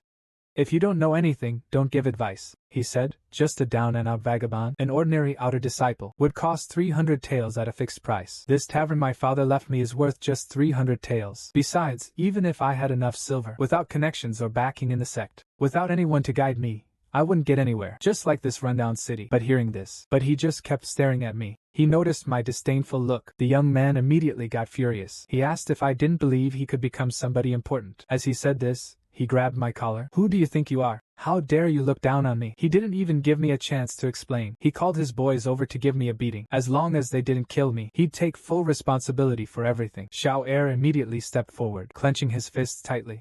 since Master Shao has spoken, it's just bad luck for you. But I just watched, staring at him with a foolish expression. Just at that moment, the tavern door suddenly shattered. A man with a scar on his face walked in. I heard your protection fee hasn't been paid for 2 months, right? Just a moment ago. The gloomy waiter was instantly terrified. Seeing no response from him, Scarface asked again, do I need to repeat myself? The red-haired boy hurriedly stepped in to smooth things over. Brother Greytooth, you're here. You know I would have taught you, but the damn lord's taxes are just too high. Next month, the entire book will be completed. Greytooth just looked at him coldly, then raised his right fist. A horizontal punch. It swung towards the boy's face. After crashing into a few tables, the boy finally came to a stop. The waiter looked at the newcomer in horror, but Huya just spoke coldly. Is everyone here dead? A kid has to talk to me. Suddenly, the young man stood up angrily. What are you being so arrogant for? Just because you have a gang backing you? When I grow up, I'll definitely take you all down. Huya lifted him up with one hand. Do you think you'll have that chance? Just when I planned to be an ordinary bystander, the system told me to save the boy and help him improve his potential. But what truly surprised me was the system showing interest in an ordinary mortal. I clearly possessed the power to split mountains, yet I was threatened by an ordinary mortal, who even said he'd beat me up and throw me out to feed the dogs. But just when he was about to face retribution, and was about to meet his end, the system made me save him. It even offered a condition I couldn't refuse, although I didn't want to. Be a saint who repays evil with good. The reward from the system last time was too tempting. Then I grabbed Grey Fang's head, pressed down to the ground, then heard a loud bang. A big hole appeared on the ground. Xiao Er was immediately scared. Students screamed. That crack spread along the ground, all the way to the wall. And the unlucky guy. It has completely lost its vitality. As for that tavern, most of it has been destroyed. This made me doubt my life a bit. I accidentally overdid it. Looking at the ruins in front of me, I started to worry. How am I going to clean this up now? Eventually, I walked up to the boy. I accidentally destroyed your tavern just now. He even proposed to compensate at the original price. The boy shouted in terror, step by step. The immortal could destroy my family background, my honor. As he spoke, he started slapping himself repeatedly. His actions made me feel a bit embarrassed, but the contrast in his behavior was too much, right? In the end, I forgave him, and asked him for information about this place. I found what I needed. The young man immediately became very obedient. I asked him about that damned lord he mentioned. What's going on with him? After all, the system's destination is the Lord's manor. Or rather, Neza is probably that lord. The young man told me that although the lord of the city is a jerk now, he wasn't always like this. Until 2 years ago, Taiyan's city was thriving under his rule, and the people here were very happy. So what exactly happened? He told me. Everything changed starting this year. Although it didn't seem like much at first, they became indifferent to the people's suffering. They even ignored the lives of the common folk. They imposed heavy taxes, thinking only of themselves. This led to the worsening lives of the city's residents. Complaints arise again. Everyone suspects he is being controlled by the demon. I felt very puzzled when I heard this. Demon? He explained that if it weren't for the demon, such a big change wouldn't make sense. So, are you asking all this to rid the people of this evil? Although I am just doing this as a task, I still shamelessly replied, just as you thought. But hearing that I really intend to do so, he advised me not to.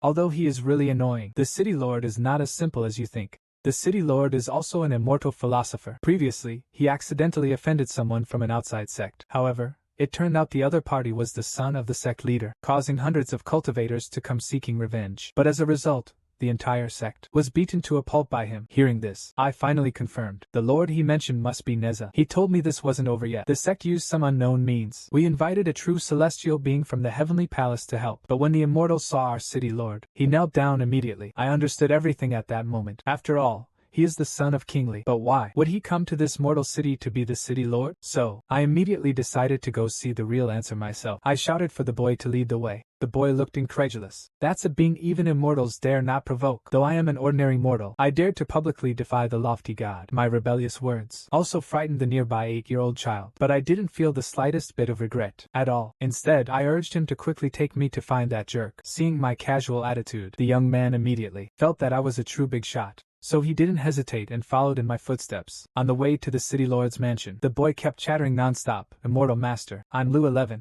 Just call me auntie. I gave him a speechless look. I'm not interested in knowing who you are. You just need to lead the way properly. But he seemed to not hear the warning at all. Instead, he became even more verbose. It also made me want to just take him out. But for the mission, I had to tell him again that I wasn't interested in anything he said. Didn't you hear my warning? No matter how much I complained, it was like he couldn't hear me. Just kept talking about his own experiences. In the end, I gave up warning him. I could only endure this damn guy for a while, and so half an hour passed. I finally couldn't help but kick him to the ground. Are you deaf or something? Can't you see I don't want to talk to you? If you dare say one more word, I'll kill you right now. Only then did he finally stop. But just when I thought he would change, he whispered to me again. Don't you really want to chat? I was completely stunned. Is this man really not afraid of death? Meanwhile, inside the city lord's mansion, a tall tiger demon is standing menacingly in front of Neza. Your father sent you to the mortal world to train, not to become a corrupt official. But Neza, unconcerned, puts on a scowling face. That's for those who see the people's virtues. The tiger demon looks at Neza in disbelief. In the past, though you were mischievous, you would never say such things. What exactly happened to make you change so much? Neza didn't answer his question, but instead asked him why he had come to find him. Wu Yao told him it was nothing, just here to beat you up. But facing such a formidable enemy, Neza was not afraid at all. Instead, he laughed excitedly. Then let's do it. Wu Yao didn't waste any words. Raising his hand, he released countless threads. Neza was instantly bound into a giant cocoon by him. Now you'll witness the true terror of your master. With that, he roared fiercely toward the court. Countless chains immediately pierced into the well. The tiger demon suddenly raised his palm. He silently chanted, "Palm of Treachery Slayer." The entire space crackled with the sound of lightning. After doing all this, the tiger demon suddenly burst into laughter. Chains without attributes. The idea of rapid regeneration at home. You can't escape. But to be safe,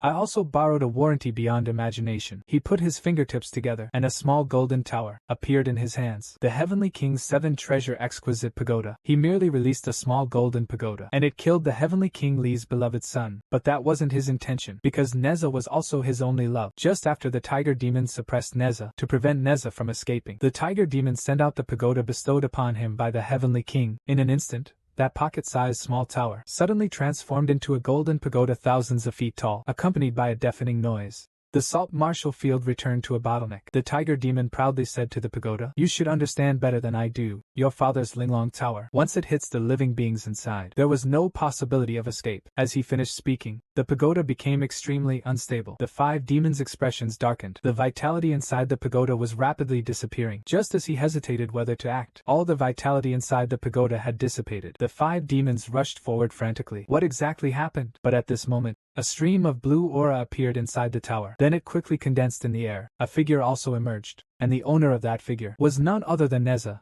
who had just died inside the tower. He looked at his teacher very calmly. "If a living being cannot escape, then I'll tear myself apart and resurrect." Hearing Neza's explanation, the tiger demon was shocked and said, "You mean resurrection?" Looking at Neza's body that had not yet fully reassembled, the tiger demon cautiously asked again, "Could it be that, young master, you have entered the Nirvana realm?" Neza waved his hand. "Isn't that obvious enough?" The tiger demon suddenly started crying emotionally. "The 3,000-year Nirvana technique of the Heavenly Palace was actually mastered by my disciple." He then rushed to Neza's side and held him in his arms. But Neza disdainfully told him to get lost, and said he only gets excited by pretty young ladies. The tiger demon just clasped his hands together. After thanking all the gods, where to next? Neza wanted to tell you the news first. Then he rushed to the Celestial Palace without looking back. Neza proudly picked his nose. Nirvana? For a genius like me, it's a piece of cake. In high spirits, he immediately decided, "Tonight, I'm going to find 100 girls to have fun with." Seeing this scene, I can't help but find it amusing. It's exactly like that arrogant monkey. Next, I just need to give this kid a good beating. Then, I'll probably complete the task. The next moment, I was enveloped in a golden light. The terrifying aura instantly attracted attention. Just as Neza was about to leave, he looked back in shock, only to see that I had turned into a busted and curvaceous fox spirit Daiji. Seeing me in this form, Xiao Yi's eyes widened in disbelief. I ignored his astonishment and instead asked him if I looked strange. He covered his drooling mouth with his hand. Not at all. Strangely, I instantly understood what he meant. Fortunately, my roommate from my previous life wasn't here. Otherwise, who knows what would have happened. At this moment, Neza had already come up behind me, daring to trespass into my residence. "Do you have a death wish? Clearly, you're a true man. But you've turned into the character of the seductive Daiji." Even the righteous Neza was thrown off balance by my smile. Seeing his unabashedly lustful look made me feel as disgusted as if I had eaten shit. So I didn't hesitate anymore. Directly released my strongest aura, because right now there's only one thought in my mind: end this farce quickly. This scene greatly shocked Neza, and at this moment I realized, why don't I feel any sense of gaining power? But the system told me, to defeat Daiji, I need to absorb spiritual energy first. Only then can we obtain equivalent deities. At that moment, my mind went blank. Then I started to vent to the system. "Why didn't you tell me sooner? Where am I supposed to find a lot of spiritual energy for you?" In the end, I made a decision. First, I would provoke this little ghost in front of me. Then, I would absorb energy from him. Then I raised my limp fist. You little brat. Eat shit. Under Neza's innocent gaze, I punched him in the chest. But that punch didn't cause any harm at all. Neza just stared at me blankly, and I realized something was wrong. This damn looks like someone is acting cute. Neza looked at me, and suddenly laughed. Don't waste time. I've been waiting too long. His words startled me. What do you want to do? He picked me up. Of course, to make it a done deal. At this moment, I realized what true despair is. Shortly after, Neza had already taken me back to his residence. The guards also noticed Neza at this time. They immediately greeted Neza with respect, but Neza completely ignored them. He walked straight towards the mansion. This left the two quite puzzled. He has always used charm to conquer women. Why did he just take me this time? After returning to the room, he threw me to the ground. I backed away in fear, warning him not to do anything crazy. I am a man, damn it. Who knew? He just coldly told me to shut up quickly. This made me realize instantly that something was wrong. I saw him looking very nervous, as if something terrifying was about to appear. Suddenly, his expression became extremely serious. A triumphant laugh sounded behind him. Not bad. You actually saw through my tailing? When? Is it at the martial arts arena? It's only been a few short years, and you've really grown a lot. The once unruly god of war, Neza, now lost and helpless at a mere scolding, because the person who came is none other than his own uncle, the Azura demon lord. Until he saw the man with his own eyes, Neza's expression became extremely complex. Azura looked at Neza, who couldn't stop trembling, and couldn't help but ask, "Don't you recognize me, my dear nephew?" Seeing he didn't respond, Azura spoke again. "Your father took good care of me. I can still vividly remember it to this day." Upon hearing this, Neza finally recalled. "Could it be that you are the Azura demon lord from Emperor Wubong's time? Weren't you slain by my father?" But upon hearing this, the Azura laughed heartily. "You brat, you've already reached the Nirvana stage. Heaven is truly helping me. As long as you hand over the Nirvana Amber obediently, I might consider leaving you a full verse." Hearing the demon lord's arrogant tone, Neza instantly became extremely furious.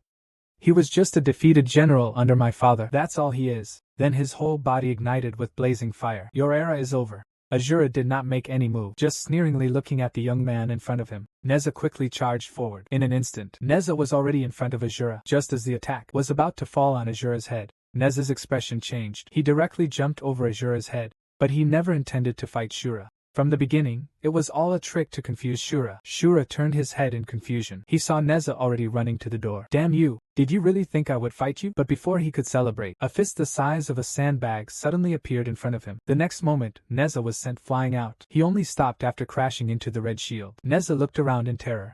What the hell is going on? Azura looked at the panicked little brat in front of him with amusement. "Why don't you keep running? Did you really think I was unprepared? Who do you think I am? Hurry up and hand over the Nirvana Amber. Even if you are reborn, though you are undying and indestructible, I can still trap and torment you. Nirvana Amber, plus my own blood spirit resurrection body. In less than 10 years, I can not only restore peak strength, you can even seek revenge on your father." But Neza didn't intend to stop there. He mustered all his strength and charged at the barrier. Every punch he threw was with full force. Azura did not stop him. Instead, he allowed him to continue attacking the barrier. "This was my proudest broadcast during my lifetime, containing immense energy. He can even create a small world. Do you really think you can break it? Even if the noble families come, they won't be able to break it. This is the strongest barrier that absolutely cannot be broken." However, the moment he finished speaking, the barrier started to melt, and the one who caused all this to happen was me, the person he never took seriously from the start. As I absorbed that energy into my body, I could feel the power within me growing immensely strong. Shioloa stared blankly at the bizarre scene before him, so shocked that he even forgot to stop me. As long as I absorb the enemy's energy, I'll grow stronger and stronger. But now, yet someone willingly gave me all of his energy, completely. He claimed that as long as I could absorb it all, I could do whatever I wanted with him, because just not long ago, I had just turned his so-called endless warranty into a pile of scrap metal. This made Azura instantly break down. He questioned me about what kind of sorcery I used. Although he was startled by my actions, he didn't believe in the supernatural, so he unleashed a terrifying energy from his body. "Today, I want to see just how much energy you can absorb." Looking at the flesh, exuding a terrifying aura behind him, I couldn't help but feel this was quite troublesome. This guy is very powerful. But he suddenly waved his hand and said to me, "Can't you absorb? Then let's see if you can handle this." Then I saw the blood dragon behind him suddenly condense a tailed beast bomb. The next moment, that violent energy shot towards me. I wasn't being polite either. I reached out my hand in front of me. Feeling the surge of energy in front of me, I started the transformation too. In just 10 seconds, Shura sensed something was wrong, because the speed at which I absorbed energy didn't slow down due to saturation. Instead, his energy increased, and the absorption rate also became faster. By this time, I had already absorbed all the energy. Along with it, The blood dragon behind him also disappeared. At this moment, Shura finally showed a terrified expression. "What the hell are you?" Neza, standing nearby, also looked at me with a complex expression. Even I was equally surprised and confused, because I discovered that this absorbing ability is not only triggered by their attacks, but can be used proactively. Realizing this, my gaze towards Shura became extremely aggressive. Noticing my wolf-like stare, they realized I was ready to attack. Shioloa screamed, "What are you trying to do?" I looked at him with a smile. "Don't be afraid. As long as you cooperate, everything will be over soon." Saying that, I raised my hand towards him and started absorbing his power. Shioloa's expression became extremely painful, but I wasn't satisfied with just that. Decisively increased the absorption speed. In contrast, Shura was already screaming miserably. In just a moment, he was left with a nearly desiccated body. As the last trace of energy was drawn from him, I finally stopped my action. Neza looked at me in disbelief. It only took a single spell, drained the top 10 figures on the heaven list, and even the room was undamaged. I didn't bother with the still surprised Neza. Instead, I looked at my own energy bar. It's still not enough? Is Daji really that strong? More importantly, I didn't even receive Neza a hint of potential improvement. Could it be that I didn't shock him enough? So I suddenly looked at him. The aggression in my eyes was unmistakable. He was so scared that he lost control of his bladder and bowels. He explained that his rude behavior towards me was unintentional. I didn't respond to him, just slowly walked up to him. "I just wanted to borrow a little bit of energy from you," became the peerless beauty Hu Daiji. But the Neza in front of me had no extra thoughts about me. Instead, he begged me in fear not to hurt him, because in his eyes, I'm someone who doesn't even rank in the heavenly palace. Even great figures from past lives could be drained by this demon. However, I directly ignored his prison and told him not to be afraid. Just endure a little, and things will soon be over. The next moment, a powerful and sharp force emanated from my hand. I felt the spiritual energy within me rapidly dissipate. Neza shouted angrily, "I'm not like that seriously injured guy. The current me is in the nirvana state of infinite energy." He looked at me with immense pride. "Do you even understand the value of infinite energy?" But before he could finish his tough talk, I increased the suction force again. In an instant, his arrogant attitude disappeared along with his energy, until he lost consciousness. He reluctantly said, "This guy is too good at absorbing." After speaking, he trembled all over and fell to the ground. Seeing him on the brink of death, I shook his body vigorously. I was already holding back a lot. Why is this happening? Suddenly, the system popped up and told me that the energy has been fully replenished, and at that moment, I could clearly feel the power surging in. So I took my stance again. But unlike before, this time a terrifying energy erupted from me. The system also told me at this moment that I had successfully entered Daiji's casting state, and my ability is to ignore defenses and directly attack the soul with terrifying power. I can even infiltrate the target's mind and alter their memories. This also reminded me of a movie I watched in my previous life, Inception. If that's the case, I'll just enter Neza's sea of corpses and alter his memories. Having made up my mind, I walked straight to Neza. The next moment, my eyes gleamed with a golden light, and his eyes also shone brightly. In the blink of an eye, I found myself in his sea of corpses. Even though I was mentally prepared, I was still shocked by the strange sight here. At that moment, I suddenly felt an uncomfortable and strange aura and came to its source, but saw a nauseating lump of flesh. Could this be the source of Neza's malice? To uncover the truth, I walked over quickly. To my surprise, the negative emotions this creature emitted even affected me slightly. I reached out my hand towards the lump of flesh. In the next moment, countless purple beams of light exploded from within the tumor. The light was so intense that I couldn't open my eyes, but when I opened them again, I found myself in a completely unfamiliar place, and in front of me was a plainly dressed woman. The girl seemed to notice my gaze and looked at me for a moment. Her beautiful, captivating eyes caught me instantly. Who would have thought that the formidable Neza also had his own true love? But he, who had everything, but he was still ruthlessly rejected. This left Neza somewhat puzzled, even wondering if he had misheard. So he asked the girl again, "You must have heard of my power, right? Many people dream of such an opportunity, but don't dare to hope for it." The girl nodded obediently. "I know you are a noble immortal, but my mother told me not to take advantage of others." Neza looked at the girl in surprise. "I just wanted to take you as my disciple. What does that have to do with taking advantage?" But the girl insisted that this made it even worse. "Wasting your precious time to teach me, and I have nothing to offer in return. Isn't that taking advantage?" Hearing this, Neza no longer insisted. "You truly have a great mother, but your talent is too wasted." Then Neza said, "I'll teach you to cultivate, and during this time, you'll be my servant, taking care of my daily life. That way, it's a fair trade." Just as the girl was still wavering, Neza spoke again, "Only serving as a servant. I won't force you on how to choose. You decide for yourself." After hearing this, I felt it was incredible. The him in my memory is completely different from the him now. At this moment, the system reminded me. About to move to the next memory node. Scene switch. Several thugs are seen gathering together. Who knows what method that embroideress Shisha used to climb up to the lord of the city. The man next to him shows a lewd smile. That woman is so beautiful. And also a widow. She must have gotten into the lord's bed. I've also heard that the mother and daughter were taken by the city lord as playthings long ago. Hearing the man's analysis, the other two guys also showed extremely lewd smiles. Thinking about the mother and daughter just makes one burn. Suddenly, a cold voice rang in their ears. Since you like to burn so much, how about I burn you all together? Upon seeing the newcomer's appearance, they were so scared they knelt down with a thud. Lord City Master, spare us. I just spoke out of turn. Neza gave them a cold look. I'll let you off this time. If anyone dares to spread rumors again, I will never disturb. This also gave me a new judgment about Neza. He actually didn't kill them directly. Then the scene changes again. The girl can now operate perfectly. Spiritual energy merges with the girl's life. In front of the Salt Marshall Field, he directly blasted a big pit. Seeing his own training ground destroyed, Neza happily praised him, saying that in just half a year he could control spiritual energy like this. Even in the Heavenly Palace, there aren't many who can achieve this. The girl hurriedly thanked Neza. Neza told her it was unnecessary. The one you should thank is yourself. After all, in the past 6 months, my room and courtyard have been spotless. Keep it up. This diligence and dedication will eventually bring you unexpected rewards. The girl excitedly said she definitely would. I was also quite amazed. Her cultivation talent is almost catching up with that stupid monkey. The scene switches again. A simple beauty is seen doing embroidery. Suddenly, a stone is thrown in through the window. It hits the lady on the head directly. It's shameful to get something for nothing.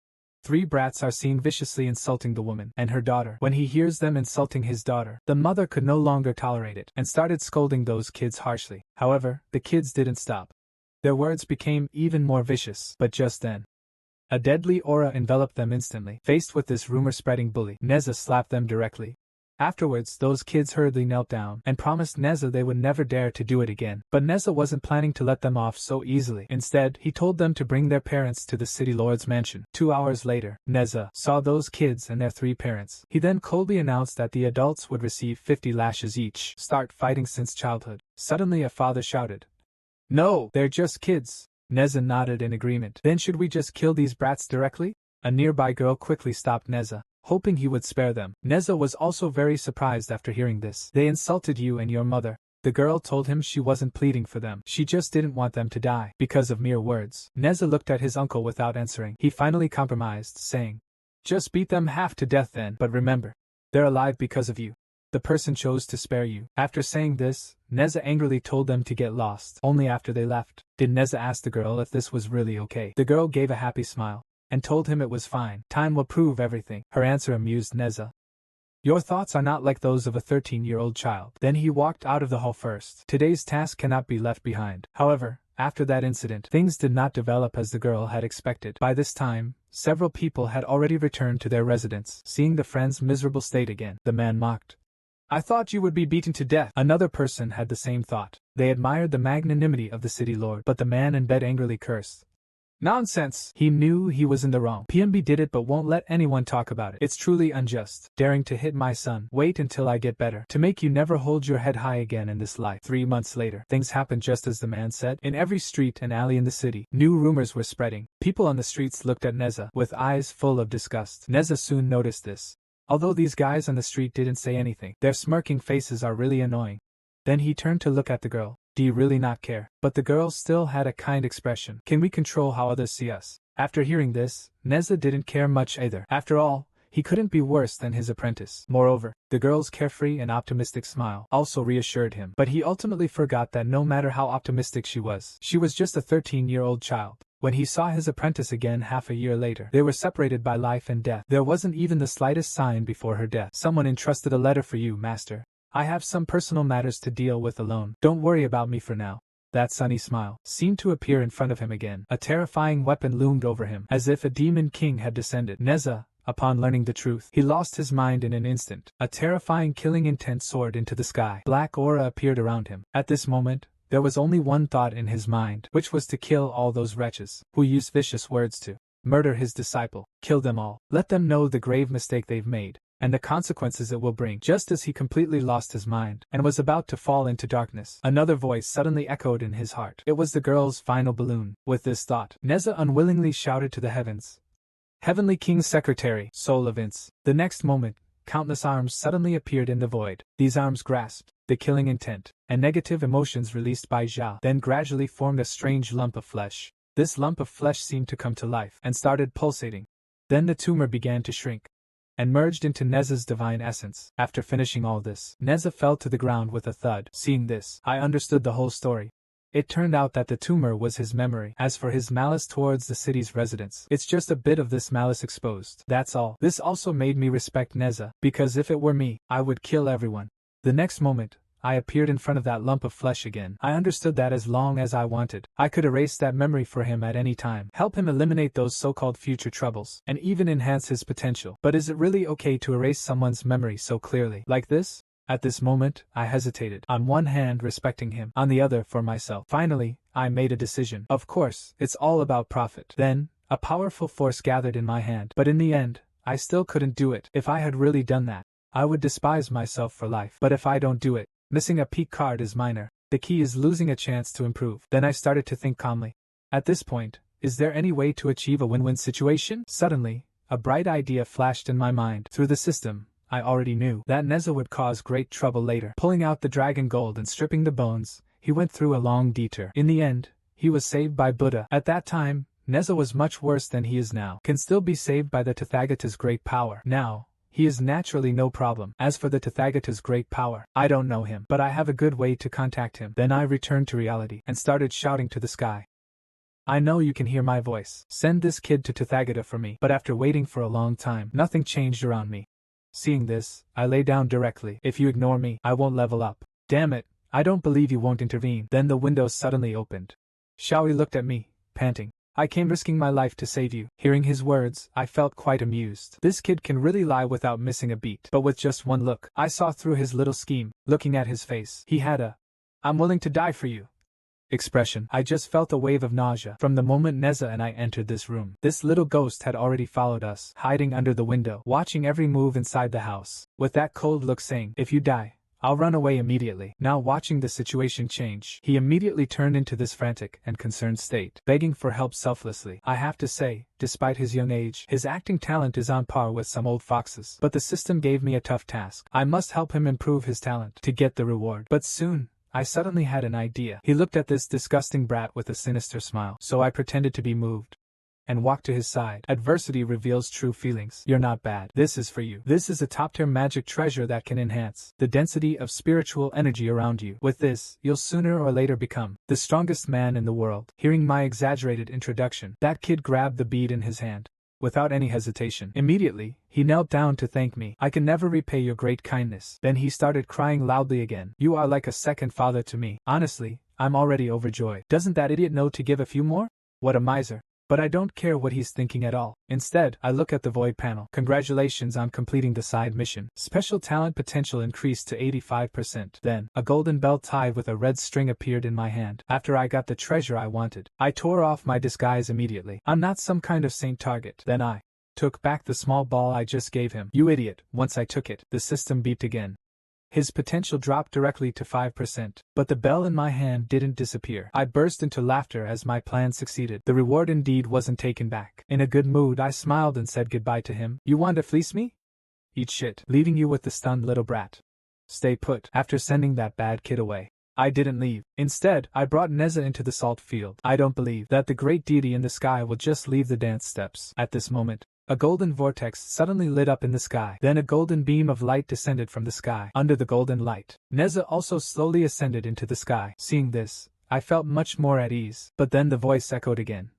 3 times, no more. The rest is up to you. I won't intervene anymore. Although I haven't put my life on the line, the idea of entrusting safety to others. But at the same time, I became more confused. Suddenly, the system's voice rang out again, telling me the main mission was completed. Neza's malice was eliminated ahead of time. Potential increased by 37%. At the same time, I was rewarded with a new peak Caxi Empress. I weakly touched my lost and found little bird. Why is it another woman? But soon I regained my spirit and got up to run to the next mission location. Just before leaving, I suddenly remembered that I had unfinished business. Then I looked indifferently at the deep city.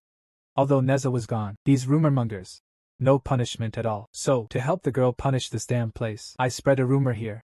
that there were many ancient immortal cultivation relics in Taiyan City. A lot of unexpected incidents occurred. After hearing this, many cultivators came here to try their luck. As expected, they discovered an incredibly precious treasure here, and it was unstoppable from there. A large number of cultivators swarmed into Taiyan City. These foreign cultivators were mostly cold-blooded and greedy. They used all kinds of cruel methods to force the people to reveal information about the treasure. Under the oppression of those immortals, a large number of people from Taiyan City fled. Thus, it has always been so. The city of Taiyan, once known for its chatter, was ultimately harmed by rumors. But I was unaware of these events. Instead, I arrived at a desolate area outside the city, hoping the spread of rumors would be stopped, and teach those greedy people a lesson. After all, because of this, I released the 2 treasures of the apprentice of the mystic lady. But soon I stopped thinking about this little matter and started looking forward to the power boost from using the peak card this time. I hope this time it will give me a little surprise. Soon I activated the spiritual energy within me, and in an instant, countless lightning bolts appeared around me. In just a moment, a ball of fire containing intense energy appeared in my hand. With a swoosh, I shot the fireball out. The terrifying energy surprised me immensely. It exceeded my expectations. It felt like when the monkey unleashed the power of the great Tao. But just at that moment, I suddenly felt the energy slipping out of my control. The next second, a dazzling light illuminated the wound. The previously fierce energy suddenly stopped. This bizarre scene, it made my mind stop thinking instantly. What's going on? Why did the spell stop on its own? Could it be that something's changed in my body again? As I was thinking that, the ball of energy changed again. And then it became dozens of adorable little golden cuties. I was so scared that the students and teachers screamed, "Am I freaking dreaming?" The energy turned to look at the mountain ahead, then looked at the other energies. "So everyone, any good plans for the target in front of us?" one of them said. "I think we should first send in a force to make a deep strike, then have everyone explode inside to maximize the damage." Soon, this decision was agreed upon by everyone. The leading force immediately decided to be the vanguard. Then he rushed forward. Immediately, a loud explosion was heard. The mountain in front of them, as they had imagined, had a big hole appear in it. Then, other energies followed closely, and together they plunged into the deep pit. The next moment, countless flashes were triggered from inside the mountain, accompanied by a loud bang. The towering peak before me suddenly turned into flat ground. Countless falling rocks descended from the sky, piling up into a small mountain in front of me. I stood there dumbfounded. I didn't even know where to start for a moment to make a comment. It took me a while to snap out of my shock. My brother's spell. Did it just develop self-awareness? This unbelievable scene left me utterly stunned. After several more experiments, I finally accepted the fact. My brother's magic really has self-awareness. This also made me start to doubt the previous owner of this body. What kind of monster is it? Suddenly, the system's prompt reappeared. I didn't expect this mission to be finding Rookie 7's escape route, but the following introduction left me extremely puzzled. Clearly, it was the Lord of Linjiang City. Why would he appear in Wulong Mountain stronghold? Meanwhile, several people in the fort of Wulong Mountain are quietly discussing something. What on earth happened? The big boss suddenly called everyone back. "So, you all came back without knowing anything? Is that so?" After getting the confirmation from the two, the man spoke in a mysterious and hushed tone, saying that someone in the camp found the severely injured owner of Linjiang. Hearing this news, the two were instantly wide-eyed. Could it be that the boss plans to blackmail the city lord's mansion, then get a huge ransom, and live a life free of worries? But I have to say, Big Brother is truly impressive. He actually dared to blackmail the city lord's mansion, and after I heard the whole story while hiding in the bushes, I finally understood everything. No wonder the city lord himself is here. But the task at hand is to meet the descendant first. Then, treat him according to his personality. But how exactly can we approach the descendant without drawing their attention? But soon I had an idea. Then I suddenly stood up from the grass and yelled, "Hey, you bastards over there. Tell your boss to release the lord of the city. Otherwise, I'll cut off your little birds and feed them to the dogs." Even though I had spoken rudely, they still maintained a cold attitude. After that, I was thrown directly into the dungeon as I wished. Seeing my miserable appearance, several of them felt very puzzled. An ordinary mortal without any cultivation. How did you dare to come here to rescue people? After they finished speaking, they left directly. "You should be glad our boss doesn't like killers." And next to me, the descendant of the city lord was looking at me with a puzzled expression. After a while, he finally spoke. "They said you came to rescue people. Could it be that the person you want to rescue is me?" Hearing his words, I then noticed there was someone else here. Then I put on a worshipful expression. "You must be the lord of the city. I have admired you for a long time. I accidentally heard that you were tied up here, so I started fighting them. But you don't need to thank me. This is all my duty." Who knew he would kick me away? "You still want me to thank you?" He beat me up in frustration. "You have no strength. Couldn't you report it to the city lord's mansion? Now look, you're locked up too." Although I appeared obedient on the outside, I had already cursed his entire family in my heart. That damned guy. It was all for a reward. Who knew he would become even more excessive, telling me to stay away from him and not make any noise. At that moment, the cell was unlocked. A man in black carrying a food tray walked in. He placed the dinner in front of Hoi. Then he cautiously glanced behind him. After noticing no one was watching him, he whispered in Hoi's ear, "I am your admirer. I plan to rescue you. They'll have a banquet tonight. I'll drug the food then. It'll knock them all out." After speaking, he walked out of the cell, but Hoi didn't show any joy. Instead, he became more cautious, because he always felt that the cook looked familiar. Meanwhile, in the kitchen at the top of the mountain, a man was carefully taking out the prepared poison. However, his actions were discovered by the woman behind him, who pleaded with him not to do it. "The bandit brothers are our saviors. If not for them, we would have been killed by those villains back then. Now you are undoubtedly biting the hand that feeds you." But the man's eyes were extremely indifferent. "They are also bandits, but they only rob bad people. They're good people. Isn't this all what you said?" Yet the man just let out a cold laugh. "People do change. After all, this is the only way I have a chance to escape the bottom, to let you experience a better life. This might be my only chance. I have to seize it." Then a figure quickly ran towards the dungeon. The cook unlocked the cell where we were held. "Everything's taken care of, sir. Let's go quickly." Then I followed them out of the dungeon and saw many unconscious Shanfei on the ground. The descendant at the front suddenly stopped. Seeing their dazed expressions, the descendant looked appreciatively at the cook's good work. "This city lord always repays kindness, but there's still a small task for you." The cook became incredibly excited upon hearing this. "Just tell me, even if it's just a practical decoration, it's fine." But the descendant of Wen Yen showed an extremely sinister expression. "Kill them. That way, we can eliminate any possibility of pursuit." His words also surprised us greatly. Even the cook was hesitant at this moment, but I started to suspect the guy in front of us. This is much worse than Neza. Is it decisive killing or indiscriminate slaughter? At this moment, Hoi speaks again. "Are you hesitating?" The rich man behind him shouts, "No. If you do this, you'll really face retribution." Who knew Hoi would continue to wait? This is a chance to rise to power. I know these guys have a good reputation, but I just want them dead. Hearing this, the chef was conflicted. On one side, there was his savior. On the other, wealth and power. And I couldn't help but clench my fist. Although these bandits captured me earlier, I still taunted them, but they still harmed me a little. So I quietly sent countless threads into their bodies. This way, no matter what happens later, they can be restored to their original state. After all, these guys are just extorting money. In my opinion, they don't deserve to die. Hoi spoke again. "Have you made up your mind?" The cook was silent for a moment. Then he drew a short blade. Of course, after that, the cook slit all their throats. And in his eyes there was only greed for power. "No one can stop me from becoming the best." And this was merely to show loyalty to the Lord. However, the Lord kept his word, just as he promised. He gave the cook the wealth and glory he desired, but to keep him firmly in hand. The Lord also rewarded him with a beautiful woman. This made the previously impoverished cook experience the beauty of life for the first time. He quickly became lost in this dreamlike life. A few more days passed since the Lord's descendant returned. He has been sitting here. Today he finally asked if the investigation was clear. It turns out the cook aroused his suspicion. After returning, he sent someone to investigate his identity. The subordinate respectfully reported the information he had obtained. It turns out the cook had taken the imperial exams multiple times. He even once placed second in the provincial exams and paid respects to you, but was later replaced by one of your trusted aides, who took his spot. Eventually, he and his wife left Lingjiang. After that, he encountered Evil Street and was finally saved by Longhu village. Since then, he became a cook. Hearing this, Hoi nodded with great interest. No wonder he looked so familiar to me. But this guy has potential. Such a huge grudge. Yet he showed no sign of hatred to climb up. Then Hoi sent someone to summon the cook, but the cook mentioned nothing. Instead, he praised the city lord for the delicious food reward. Hoi laughed openly without restraint, surprised at how quickly you fit in. "It's only been a few days, and you've completely adopted the ways of the elite." The chef immediately cupped his hands and thanked Hoi, saying it was all thanks to the city lord's grace. The descendant told him to stop flattering, then asked him if, having wealth and beauty, he still wanted more. The cook was puzzled after hearing this, not knowing what the Lord meant. Then he saw the Lord smiling. "Of course, it's power." The cook was dumbfounded upon hearing this. Then, he knelt on the ground in surprise. "You are like a parent reborn to me." The archer told him not to thank him yet. "You still need to pass the test. After all, my followers can't be too sentimental." The cook smiled with joy.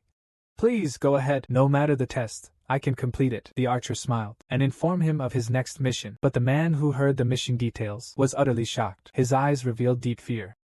Then, the man left the Lord's hall in a daze. Little did he know their conversation was overheard by me. Even I found it hard to believe. Is this really the person chosen by the system? This personality is simply too twisted. After that, the man put on the cook's old clothes. He gave up all his wealth and glory. It turns out that after hearing that mission, the man hurriedly started packing his luggage. This also made his wife very puzzled. She didn't understand why after visiting the Lord's mansion, everyone became so nervous. But the man angrily cursed the city lord, calling him a beast. Ignoring the lady's questions, he shouted for her to leave this wretched place with him. I truly don't want to stay here any longer. And so, we walked for over 10 miles straight. Finally, the woman asked the man what exactly had happened at the city lord's mansion. The man instantly became furious. That beast said he would give us official positions, but the condition he set was for me to kill you, as a pledge of loyalty. But despite this, he still pretended to be angry on the surface. He waited until his wife had walked out of the city, and then he completely abandoned the mission the city lord had given him. Hearing this news, the rich woman was very afraid, but she chose to trust her husband. Even if it means giving up wealth, no matter what happens in the future, I'll stay by your side. But the cook remained unmoved. That guy. You have no idea what I've been through with you. The first thing you said was to kill you. He's nothing but a damned animal. The woman, deeply moved, grabbed the man's hand. She comforted him, telling him not to be angry over such a guy. The man stopped talking. He quickly called out to the woman, "Let's get out of this disgusting place." They continued like this until late at night. The couple finally found a place to sleep, but the man, deep in sleep, suddenly opened his eyes. Xuanji sat up abruptly and started rummaging through his backpack. Finally, he pointed the gleaming blade at his wife. But just as he was about to act, the wife woke up. Seeing the blade so close, the woman screamed in terror. A look of disgust flashed in the man's eyes. Damn it. Why couldn't she just stay asleep? Why did she have to wake up and make this so hard? Even so, there was no hesitation in the man's hand. He raised the enemy's hand and forcefully stabbed the woman's heart. Only after ensuring that the woman had completely stopped breathing did the man finally stop his actions. However, everything he had just experienced made him uncontrollably tremble all over. He had actually, personally, killed the wife who had been with him for over 20 years. The man couldn't help but weep for his recent mistake. He cried until the next morning. Suddenly, laughter erupted from the city lord's residence at dawn. Hui felt very gratified by the man's actions, praising him as someone capable of great deeds. But seeing the man still unhappy, the descendant instructed a subordinate to get something for this fierce guy from the government office. As expected, the originally sullen man suddenly shouted excitedly. Suddenly, the descendant told the departing Xiaoqi to wait. I just remembered one more thing. Taking another's life. Did I violate Lin Xiong's laws? Hearing this, the cook's face turned deathly pale. He hurriedly explained. Wasn't it you who ordered me to do this, sir? After that, Hui hung him in the Yanwu arena. The badly injured man kept asking Hui, "Why are you doing this?" Mingming, "I'm just an insignificant servant. Why do you always target me?" Hui stroked his chin and laughed. "Since you're about to die, I'll tell you. I target you because you're too much like me. Although I was born into the noble city lord's manor, but I was the lowest born illegitimate child. Naturally, I had no relation to the position of the city lord. But I'm not the type to stay at the bottom. I want to climb up. Cultivation is a struggle. For this, I can do anything, pay any price. I've killed many people along the way, guilty and innocent men, women, children, and of course, my most trusted brothers, and my arrogant father. My current status is built upon countless killings." But the cook, upon hearing this, roared in defiance. "What's this got to do with me?